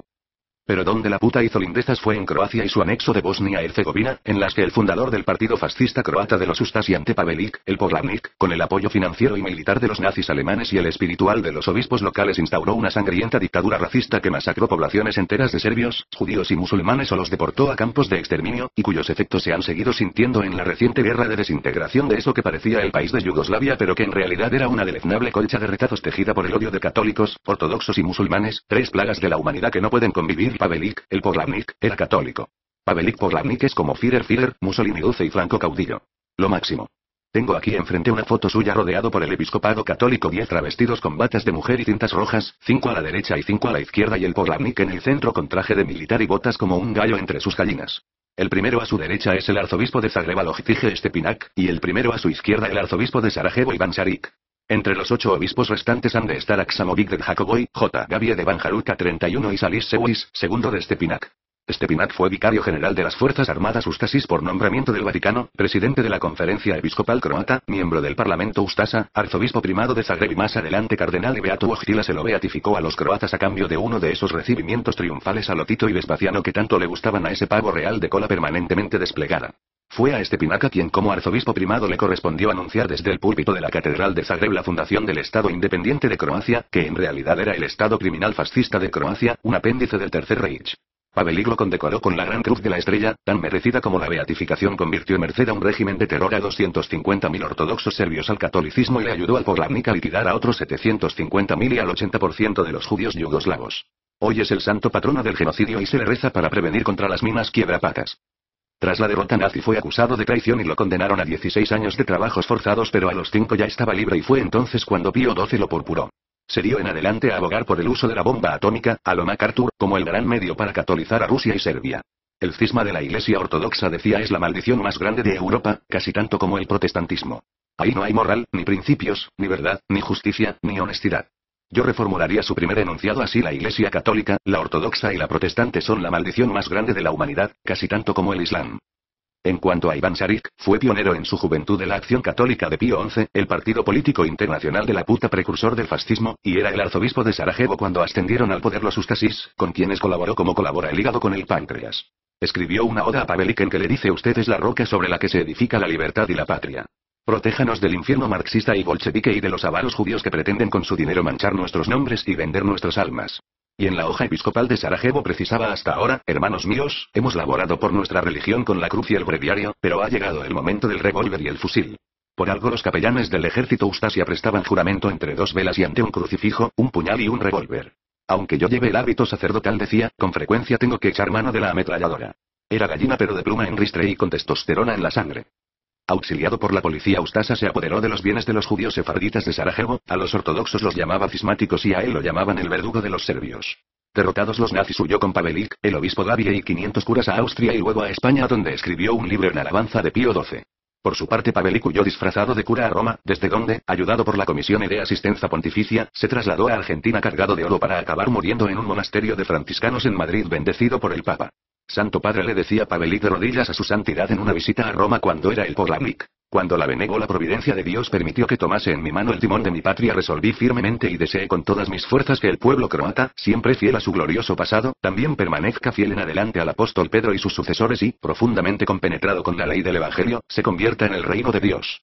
Andaba siempre rodeado de curas y algunos formaban parte de su guardia personal. ¿Qué no hicieron? Al obispo ortodoxo octogenario de Sarajevo, Simonic, lo estrangularon. Al de Banja Luka, Platov, también octogenario, le herraron los pies como caballo, le sacaron los ojos y le cortaron la nariz y las orejas. Y al de Zagreb, Tisitej, lo tortura 32 ron. A 300 sacerdotes ortodoxos los asesinaron.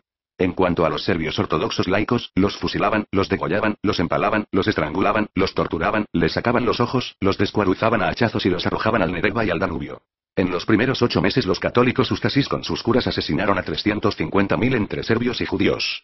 Del historiador Karien Deschner, que ha consagrado su vida de denunciar los crímenes de la puta, tomo lo anterior y la siguiente lista de curas Ustasis que hicieron grandes méritos en la causa del crucificado en Yugoslavia por los saqueos, incendios y matanzas de ortodoxos que perpetraron Pilogovic de Banja Luka, Tomás Jotko de Previlovci y Surmancilos, los jesuitas Lipovac, Vitan y Camper, jefe de la policía de Globoj, los franciscanos Bukelic, Zvonimir, Berie, Prilik, Frankovic. El franciscano Simic, gobernador de Knin. El franciscano Soldó, organizador de la masacre de Capígina. Los franciscanos Dragicevic, Vitkovic y Leliciv del monasterio de Shiroki Brigeit desde el que limpiaban su región de ortodoxos. El cura Ciebola, del convento franciscano de Split.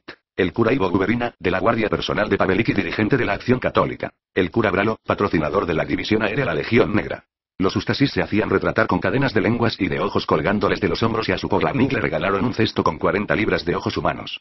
Devotos católicos, se reunían en las iglesias a comulgar, rezar y planear masacres. El solo párroco de Rogoije, Branimir Zupancic, masacró a 400. Pero la palma de la matanza se la llevan los franciscanos. El prior del convento franciscano de Kuntik, Kastimir Herman, dirigió una que empezó en la iglesia ortodoxa de Glina y duró 8 días. Y de los 200.000 serbios y judíos asesinados en el campo de la muerte de Jasenovac, 40.000 se deben al franciscano Miroslav Filipovic Majstorovic, quien en calidad de comandante de ese campo y ayudado por sus colegas de orden Betljanik, Markovic, Matijevic, Brekalo, Celina y Lipovac los liquidó en 4 meses. Otro franciscano, el seminarista Brfica, en ese mismo campo y en la sola noche del 29 de agosto de 1942 decapitó a 1360 con un cuchillo especial. Al Papa teólogo Ratzinger le recomiendo muy encarecidamente el campo de la muerte de Jasenovac, el Auschwitz croata, para que empiece con él una esclarecedora gira por los campos de concentración croatas que fundó Pavelić en su reino de Dios los de Jadovno, Pag, Ogulin, Jastrebarsko, Koprivnica, Krapje, Zenica, Star Gradiška, Jacobo, Lobograd, Tenge y Sanica. Y que vaya preguntando en cada uno, con dolor de teólogo en el alma y alzando la vista al cielo arrodillado: ¿por qué permitiste esto, Señor? ¿Qué es lo que justamente le quiero preguntar ahora a Pío XII? ¿Por qué permitiste eso, Pafelley? ¿O me vas a decir que no te enteraste? Por eso en estos instantes en que escribo el Señor te está cauterizando el culo en los infiernos. Claro que se enteró. ¿Cómo no se iba a enterar si tenía montada por todo el orbe la más formidable red de espionaje que no conocieron la Stasi, la KGB ni el Scotland Yard, con tentáculos en los 5 continentes e islas anexas y constituida por una falange ubicua de curas, monjas, seminaristas, obispos y nuncios, tartufos unos, lacayos todos, cuyos informes se iban canalizando desde las más humildes parroquias hasta los obispados y las nunciaturas y de estas hasta Vaticano? Ni una palabra salía de la boca de su santidad respecto a las masacres de que le informaban. Sufría el santo pero el estadista callaba. Bajo Pío XI y su sucesor Pío XII la alta jerarquía de la puta se plegó con una sola voz, la del autócrata pontificio, a Mussolini y a Hitler, cardenales, arzobispos y obispos empezando por los de Italia, siguiendo con los de Alemania y terminando con los de toda la Europa ocupada por los nazis.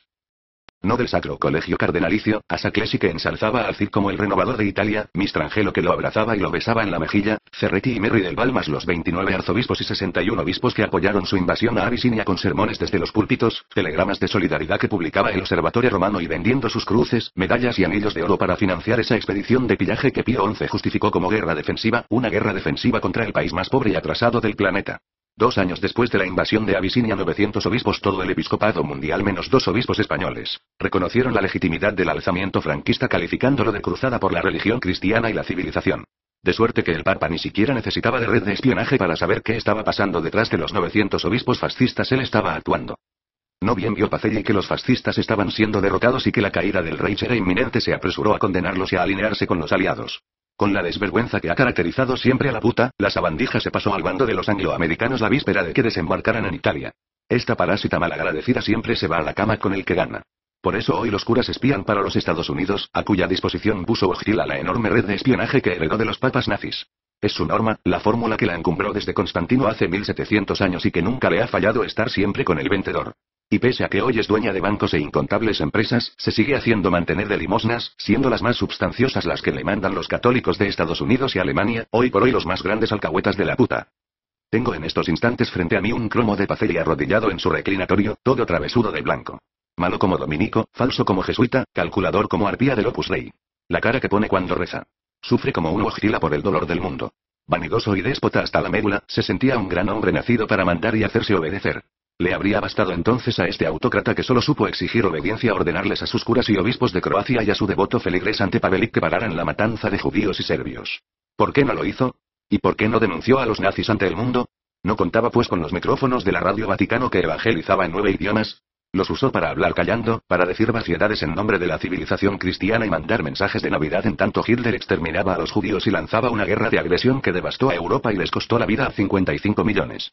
Dejó que empezara la guerra callado y la dejó continuar y terminar callado. Los tartufos defensores de la puta tratan de justificar ese silencio con el argumento de la neutralidad y de que el mártir estaba previniendo males mayores que caerían sobre su rey si hablaba. Pero es que aquí no lo estamos acusando solo de silencio, lo estamos acusando también de complicidad. Él no fue un simple testigo inocente del drama ni mucho menos una víctima, fue actor protagonice. ¿Detrás de qué iba? Iba detrás de la reconquista de la cismática Rusia para la puta, que la perdió hacía casi 1000 años, en el 1054. No lo logró. Ni la logró él con los nazis, ni la lograron sus sucesores con los norteamericanos, ni la lograrán los que vengan con quien sea. Es más fácil rearmar un huevo quebrado que recomponer el cisma de Oriente. A ese huevo que la puta perdió hace 1000 años cuando se peleó con Constantinopla por el filio que no le volverá a echar sal. ¿Dónde estará hoy Pacelli? ¿En el cielo? ¿En el infierno? Yo digo que si el señor no lo está cauterizando en el infierno, andará entonces echándose a la monja pascalina sobre las mullidas nubes del cielo. En el limbo no está porque no era criatura de pecho. ¿Y en el purgatorio? Pues si está en el purgatorio, la 34 puta lo puede sacar de esas llamas con indulgencias. Gringos pendejos y ex-nazis con vocación genocida es lo que sobra en Estados Unidos y hay manía para que se la compren. ¿Pero cuál filioque? La pelea nunca fue por el filioque que nunca a nadie le importó, ese era el pretexto. La pelea era por el poder, por el tuus Petrus que esgrimía la puta de Roma desde que su obispo Esteban quiso imponerle su dominio a Cipriano, el de Cartago. 3 veces se agarraron de la greña el par de santos por ese pasaje espurio de un evangelio espurio de un Cristo espurio que nunca nadie colgó de ninguna cruz. La puta de Babilonia Roma nace con ese pasaje. Antes lo que había era un conjunto heterogéneo de sectas teosóficas y ascéticas surgidas de los cultos y hechicerías de Asia Menor y dispersadas por todo el imperio romano, a las que los paganos, como Celso, agrupaban bajo la denominación imprecisa de cristianos. Cristo encarnado nunca hubo. Cristianismos hubo muchos y sigue habiéndolos. Pero puta no hay más que una sola y es la que me quita el sueño. Esteban fue papa entre el 254 y el 257, y Constantino ganó la batalla del Puente Milvio contra Magencio en octubre del 312. La ganó, según él o según la puta, ya no sabemos. Tras soñar con una cruz que tenía abajo la leyenda Inox signo vinces, al año siguiente promulgó el edicto de Milán en favor de la que se decía dueña del signo. Y ahí es cuando nuestra doncella de 60 años más o menos, parida por el Evangelio de Mateo, capítulo 16, versículo 18, se montó al carro del poder y se volvió puta. ¿Y qué puta? Se acostó con el más sanguinario pero le sacó bienes, honores, palacios y hasta un concilio, el de Nicea, el primero, el del primer credo que definió al hijo como consubstancial con el padre homoousión, palabra de discordia que daría mucho de qué hablar, casi tanto como el filioque disociador que apareció siglos después. De ese concilio salió la puta graduada de teóloga e investida con el monopolio de la verdad. Constantino era hijo de un militar de la guardia pretoriana y de una estabularia o tabernera, Santa Elena, otra puta. El Nuevo Testamento, al que pertenece el Evangelio de Mateo con su Quo Petrus, lo constituyen los 27 textos escritos en griego que el Tercer Concilio de Cartago del año 397 decidió que fueron inspirados por Dios. Los escogió de entre un centenar de evangelios, hechos de apóstoles y apocalipsis y millares de epístolas o cartas provenientes del cristianismo que lo precedió. De los 27 textos canonizados, así como de toda esa literatura cristiana primitiva, en su mayoría también escrita en griego, no nos quedan copias anteriores al año 200.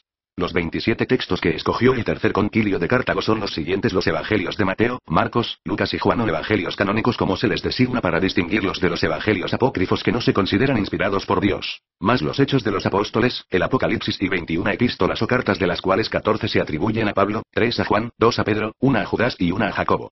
Se les suele anteponer a todos estos supuestos autores el San Apócope de Santo San Mateo, San Marcos, San Lucas, San Juan, San Pablo, San Pedro, San Judas y Santiago, que en español ya tiene incluido el San, pues Santiago es la contracción de San Yago, siendo Yago la españolización de Jacobo. Imposible decir cuál de estos 27 textos es el más feo, el más falso, el más absurdo, el más estúpido. De principio a fin todos son melosos, mentirosos, mierdosos. Tratan de un tal Cristo que si existió habló en arameo, y sin embargo los 27 están escritos en griego. ¿No estarán traicionando de entrada a su personaje los venerables autores con el simple hecho de traducir su pensamiento a una lengua tan distinta como es el griego? El arameo es un idioma semítico y el griego es indoeuropeo. Los evangelios, es cierto, tienen aquí o allá unas cuantas palabras arameas, pero son de dar risa. Parecen toques de color local, como cuando las novelas gringas que pasan en 35 México ponen señorita al referirse a una muchacha. Give me, please, unos tacos, señorita, por favor. Los evangelios son como las novelas: mentira, fantasía, imaginación, ficción, invento. Cuando Cristo se está muriendo colgado de una cruz, exclama en el Evangelio de Marcos: Eloi, Eloi, lema sabachthani. ¿Qué significa Dios mío, por qué me has abandonado? Marcos cita al moribundo en arameo y de inmediato nos lo traduce al griego, que yo aquí a mi vez traduzco al español. ¿Y cómo supo Marcos qué dijo Cristo en el momento en que moría? ¿Acaso también él estaba a su lado en el Gólgota con María Magdalena y las santas mujeres? ¿Y sabía acaso arameo? No parece, ni lo uno ni lo otro. A mí las citas arameas y hebreas en el texto griego de los evangelios se me hacen como moscas en la sopa. Cada quien es su idioma. Y si Dios quiere hablarles a los hombres para siempre, se jodió, porque los hombres hablan en lenguas cambiantes, pasajeras, efímeras como todos ellos, y Él es uno, inmóvil, simultáneo, inmutable, incambiable, eterno. Querer conservar la palabra de Dios en lenguas humanas es como pretender apresar en un balde el Tíber de los tiempos de León X, el Papa Marica, cuando ese río arrastraba cadáveres por la palúdica Roma entre excrementos y fetos. Las palabras cambian en sus sonidos y en sus significados y se van transformando en otras, y los idiomas en otros, y muchas cosas que se pueden decir en el náhuatl de Nezahualcóyotl no se pueden decir en el griego de Platón y viceversa. Se hubiera inventado Dios, si es que quería, dejamos su palabra, un método más seguro que los inciertos textos de unos escribas perecederos confiados al pergamino o al papiro, que se desintegran, a la piedra, que vuelve polvo el viento. Y grabada en hierro, al hierro el agua lo vuelve orín. ¿Y en el genoma del hombre? Las mutaciones van cambiando los genes hasta el punto de que un humilde pez lo convirtieron en el ensoberbecido Homo sapiens. La única forma que tiene Dios de hablarme es presentándoseme aquí y ahora, con rayo o sin él, en este cuarto donde escribo y que da un parque florecido de jacarandas, y decirme lo que me tenga que decir, y ya veré si lo atiendo o no lo atiendo, y no mandándome mensajitos contradictorios y confusos en ese par de mamotretos aburridos que son el Antiguo y el Nuevo Testamento. Más el Nuevo, la verdad sea dicha, pues el Antiguo por lo menos tiene masacres, homosexualismo, bestialidad, incesto. ¿Qué tal el santo rey David enamorado de Jonatán? Jonatán, hermano mío, por ti tengo herido el corazón, pues te quería tanto. Tu amor era para mí más dulce que el amor de las mujeres. 2 Samuel 1:26. Eso dice el rey Marica cuando se entera de que le mataron al novio. Si dejamos de lado los 4 evangelios, no podemos sino asombrarnos de lo poco que saben de Jesús, el llamado Cristo, los autores de los restantes 23 textos del Nuevo Testamento. San Pablo, al que se le atribuye la mayoría de las epístolas, sabe infinitamente menos de él que cualquier niño de nuestros días que vaya a la escuela dominical. No sabe que es hijo de María, una virgen, y de José, un carpintero. No sabe que nació en Belén y que de recién nacido el rey Herodes lo quiso matar, ni que de niño estuvo discutiendo en el templo con los doctores de la ley, ni que era primo de San Juan Bautista que lo bautizó, ni que fue tentado por Satanás en el desierto donde estuvo 40 días, ni que resucitó a Lázaro y a la hija de Jairo, ni que caminó sobre el agua, ni que multiplicó los panes y los peces, ni que convirtió el agua en vino, ni que expulsaba demonios, ni que echó a latigazos a los mercaderes del templo, ni que habló en parábolas, ni que pronunció el sermón de la montaña en que está el Padre Nuestro, ni que entró el domingo de Ramos en triunfo a Jerusalén montado en un borriquito, ni que lo traicionó Judas, ni que lo juzgaron, ni que lo azotaron y lo escupieron y le pusieron una corona de espinas los esbirros de Pilatos y Caifás, ni que lo crucificaron entre 2 ladrones, ni que le dieron a beber de una esponja empapada en vinagre, ni que tembló la tierra y se rasgó el velo del templo cuando murió, ni que los soldados romanos le pincha 36 ron entonces el costado con una lanza y se repartieron a los lados sus vestiduras. Si hoy le contara todo esto a San Pablo me diría: mentiroso, no inventes, pero qué va, el mentiroso es él.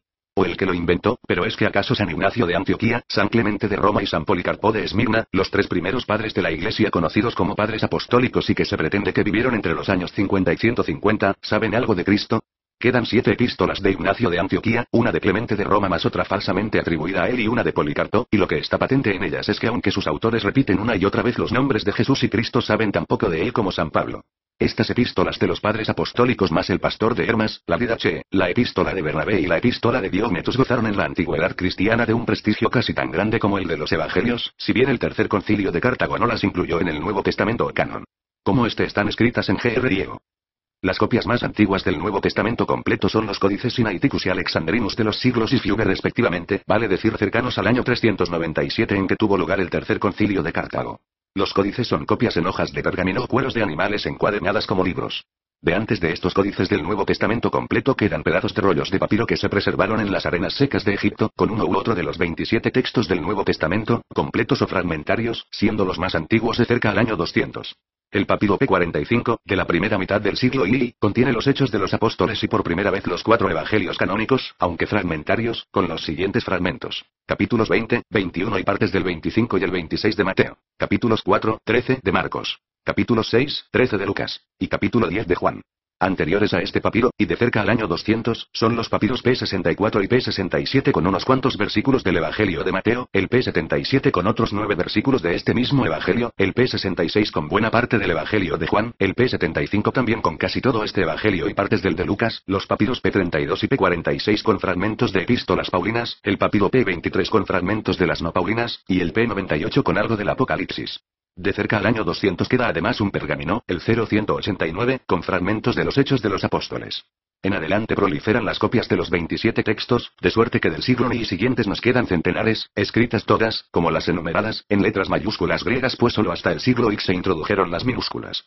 En fin, en mayúsculas o en minúsculas y del siglo que sea, todas las copias que quedan difieren las unas de las otras, presentando el conjunto de copias decenas de millares de variantes 150.000 si les sumamos las de las copias del Antiguo Testamento, cosa que al autor divino que inspiró los textos sagrados lo ha tenido siempre sin cuidado. Que los escribas y los falsificadores les agreguen o les quiten o les cambien y hasta les añadan pasajes enteros a sus palabras a él no le preocupa. Que se jodan los exegetas y eruditos y a ver cómo se las arreglan para descubrir el texto auténtico que él les dictó a los escritores sagrados. ¿O será que también hay exegetas y eruditos inspirados por Dios? En este caso respetuosamente desde aquí le sugiero a nuestro Benedicto XVI, el Papa Teólogo, que canonice a Constantin von Tischendorf, su paisano de Alemania, que fue el que descubrió el Códice Sinaiticus y a quien le debemos una de las ediciones más cuidadosas del texto griego del Nuevo Testamento. San Tischendorf, patrono de los exegetas, ten piedad de nosotros. El Códice Sinaiticus, del siglo I, constituye no solo la copia más antigua del Nuevo Testamento completo sino que al final trae la epístola de Bernabé y el pastor de Hermas, siendo estas las copias más antiguas de estos dos textos del cristianismo primitivo. Al final del Códice Alexandrinus, del siglo V, viene la copia más antigua de la epístola de Clemente de Roma. En cambio las copias más antiguas de las epístolas de Ignacio, 37 de la Didache y de la epístola de Diognetus son del siglo VI o siguientes, o sea muy posteriores. Y de la epístola de Policarpo ni siquiera queda el texto griego completo sino fragmentos repartidos en varios manuscritos y una traducción al latín también repartida en varios manuscritos. Lo anterior para hacerles ver a los que sostienen que Cristo realmente existió la distancia que media entre el año 33, en que se pretende que murió, y las copias más antiguas que dan testimonio de su existencia 170 años. Queda, eso sí, un papiro, el P52, de solo 5, 7 x 8 centímetros, con 5 versículos del capítulo 18 del Evangelio de Juan, los versículos 31, 32, 33, 37 y 38 que los expertos fechan hacia el año 130 y que así sería el más antiguo entre los antiguos. Con todo y la inspiración del Altísimo que pudieran haber recibido estos expertos y la simpatía que les tengo, dudo mucho de esta fecha tan temprana. De las restantes fechas que me dan y que aquí he citado dudo también, aunque en gracia de discusión hago un acto de fe y digo que les creo. Otro acto de fe quisiera hacer con el contenido mismo de los textos originales de los escritores inspirados por Dios que han dado lugar a tantas copias si me dieran estos santos un mínimo asidero, ¿pero qué? Me dicen que uno que llevaba muerto 3 días resucitó y subió a los cielos. Y yo pregunto en qué parte de la estratosfera está ese resucitado. ¿Corre peligro de que lo atropelle un satélite o de que una nave espacial se lo lleve de corbata? La paleografía es una ciencia incierta, se ocupa la pobre de fechar las inscripciones y los textos antiguos por la caligrafía. Pues para el caso de las copias más antiguas de los textos del Nuevo Testamento de que he hablado, los papiros del año 200, la incertidumbre de la paleografía aumenta dado que de los 2 primeros siglos de nuestra era simplemente no quedan manuscritos ni latinos, ni griegos, ni paganos, ni cristianos, ni originales o copias. ¿Con qué caligrafía entonces vamos a comparar la de las copias que creemos que son del año 200 para fecharlas con un poco de certeza? Tenganlo presente los que sostienen que Cristo existió en carne y hueso y no como una elucubración de gnósticos buscadores de verdades eternas. De los siglos y quedan, eso sí, inscripciones en tumbas y monumentos. Me imagino que de ellas se hayan valido los paleógrafos para fechar sus inquietantes papiros. Según los exegetas lacayos de la puta, lo más antiguo del Nuevo Testamento son las epístolas de San Pablo, y de ellas las más antiguas son las dos dirigidas a los tesalonicenses, escritas hacia el año 50. Que me lo prueben. A lo mejor son de 100 años después, no hay forma de saberlo. Quitando sus epístolas, el primer escrito en que se menciona a Pablo es la epístola de los romanos a los corintios atribuida a Clemente de Roma, que se pretende que es del año 97, pero cuya copia más antigua, como ya dije, es la del Códice Alexandrinus del siglo V en que aparece al final del Nuevo Testamento. En esa epístola solo se dice que Pablo sufrió varios juicios, que fue exiliado y lapidado varias veces, que predicó en el este y en el oeste y que después de haber dado su testimonio ante los gobernantes dejó el mundo y se fue al lugar sagrado siendo un ejemplo de lucha perseverante. Pero Clemente no nos dice de dónde sacó esos datos. Ni que fuera escritor sagrado incluido en el canon. Cualquier cosa que me cuente, me tiene que decir cómo la supo. A él no lo inspiró Dios. A lo mejor Clemente de Roma tampoco existió y es otro invento de la puta. Algo después del supuesto Clemente de Roma, un supuesto Ignacio de Antioquía supuestamente martirizado bajo Trajano o Adriano, o sea entre el 98 y el 138, envió camino del martirio 7 epístolas en que hay ecos de las de Pablo pero ninguna mención de él ni cita directa suya. Y no podría ser al revés, que en las epístolas de Pablo hay ecos de las de Ignacio. O que lo que tuvieran en común Pablo e Ignacio se debiera a una tradición que seguía reverberando en el aire a comienzos del siglo I. La copia más antigua de las epístolas de Ignacio es la del Códice Medice o la Hortentianus del siglo VI. 38. ¿No estaremos en todo esto sumando unas incertidumbres a otras incertidumbres a otras incertidumbres? Yo sí quiero creer en la inspiración divina de los escritores que Dios designó para que apresaran en letras griegas sus palabras, pero carajo, que no me ponga de dudar de las copias. ¿Cómo sé que no me las falsificaron en el camino hasta llegar a mí? ¿Qué invento burdo el de San Pablo? Dice este autor sagrado en su primera epístola a los Corintios 15, 3, 6. Pues os transmití en primer lugar lo que yo mismo recibí, que Cristo murió por nuestros pecados según las Escrituras y que fue sepultado y que resucitó al tercer día y que lo vieron Cefas y después los 12 y después más de 500 hermanos a la vez, de los cuales muchos viven todavía aunque otros ya murieron. Cefas es Pedro, los apóstoles son 12, y Pedro es uno de ellos como cualquier niño cristiano de hoy lo sabe. Pero según el pasaje anterior Cefas o Pedro no es uno de los apóstoles. San Pablo ha debido decirlo vieron Cefas y después los otros 10 apóstoles, ¿y por qué digo que 10 y no 11? Porque el 12º apóstol, el traidor Judas Iscariote, dejó de ser apóstol tras entregarle a Jesús a los romanos y se separó de los otros 11, de suerte que no vio a Cristo resucitado. Lo dice concretamente Mateo para acabar su evangelio. Los 11 discípulos marcharon a Galilea al monte que Jesús les había indicado. Acto seguido Jesús resucitado se les aparece y les manda que vayan a bautizar a todos los pueblos en el nombre del Padre, del Hijo y del Espíritu Santo. Y después nos vienen a decir los historiadores lacayos de la puta que Pablo se convirtió al cristianismo yendo a Damasco más o menos un año después de la muerte de Jesús. Si así fuera, ¿cómo explicarnos que cometa un error tan garrafal como el señalado? Cualquier niño cristiano de hoy, a casi 2000 años de distancia de Cristo, sabe infinitamente más de su Redentor que San Pablo, que por un año no lo conoció aunque vivían ambos en Palestina, y que tiene la impudicia de decirnos que después de muerto también a él se le apareció. No tiene ni idea de la existencia de Judas. ¿Y qué es ese cuento de los 500? Ni los 4 evangelios canónicos, ni las decenas de evangelios apócrifos, ni los hechos de los apóstoles hablan de que 500 hermanos vieron a Cristo resucitado. ¿De dónde sacó eso San Pablo? Quitémosle de una vez por todas a este mentiroso le de santo y dejémoslo simplemente en Pablo. Pablo el misógino, el esclavista, el homofóbico, el reprimido sexual, el narigón. Bajito y feo como su madre y limosnero como la puta que lo parió. Te di que murió como mártir decapitado en Roma cerca a Trefontane, en Aque Salvie, el 22 de febrero del año 67 bajo Nerón, en tanto crucificaban cabeza abajo en el Monte Vaticano a Pedro, el del Tues Petrus. Cristianos víctimas. Víctimas nosotros de ellos. Nosotros los librepensadores, los libertarios sexuales, los que queremos y defendemos a los animales, los judíos, los herejes y las brujas, los de la verdadera caridad, los de alma grande, que llevamos 1700 años aguantándolos. Desde el 313 en que la puta se ayuntó con Constantino y empezó a quemar libros y a arrojar conciencias y a vigilar por qué hueco el simio creyente realiza la cópula. Como Pablo el misógino y homofóbico, la puta de las putas es una reprimida sexual, fea y mala. Cuenta Marcos empezando su evangelio que Jesucristo Hijo de Dios fue bautizado por Juan en el Jordán, y que no bien salió del agua vio los cielos abiertos y que de ellos descendía sobre él el Espíritu en forma de paloma y que de arriba le decían tú eres el Hijo mío, el amado en quien he puesto todas mis complacencias. Lo de que el Espíritu en forma de paloma sea su papá lo acepto porque coincide con lo que cuenta Lucas en su evangelio que el arcángel Gabriel le dice a María, que no conoce varón, ¿cómo va a tener un hijo? Descenderá sobre ti y el poder del Altísimo te cubrirá con su sombra. Por eso el que nacerá será llamado Santo, Hijo de Dios.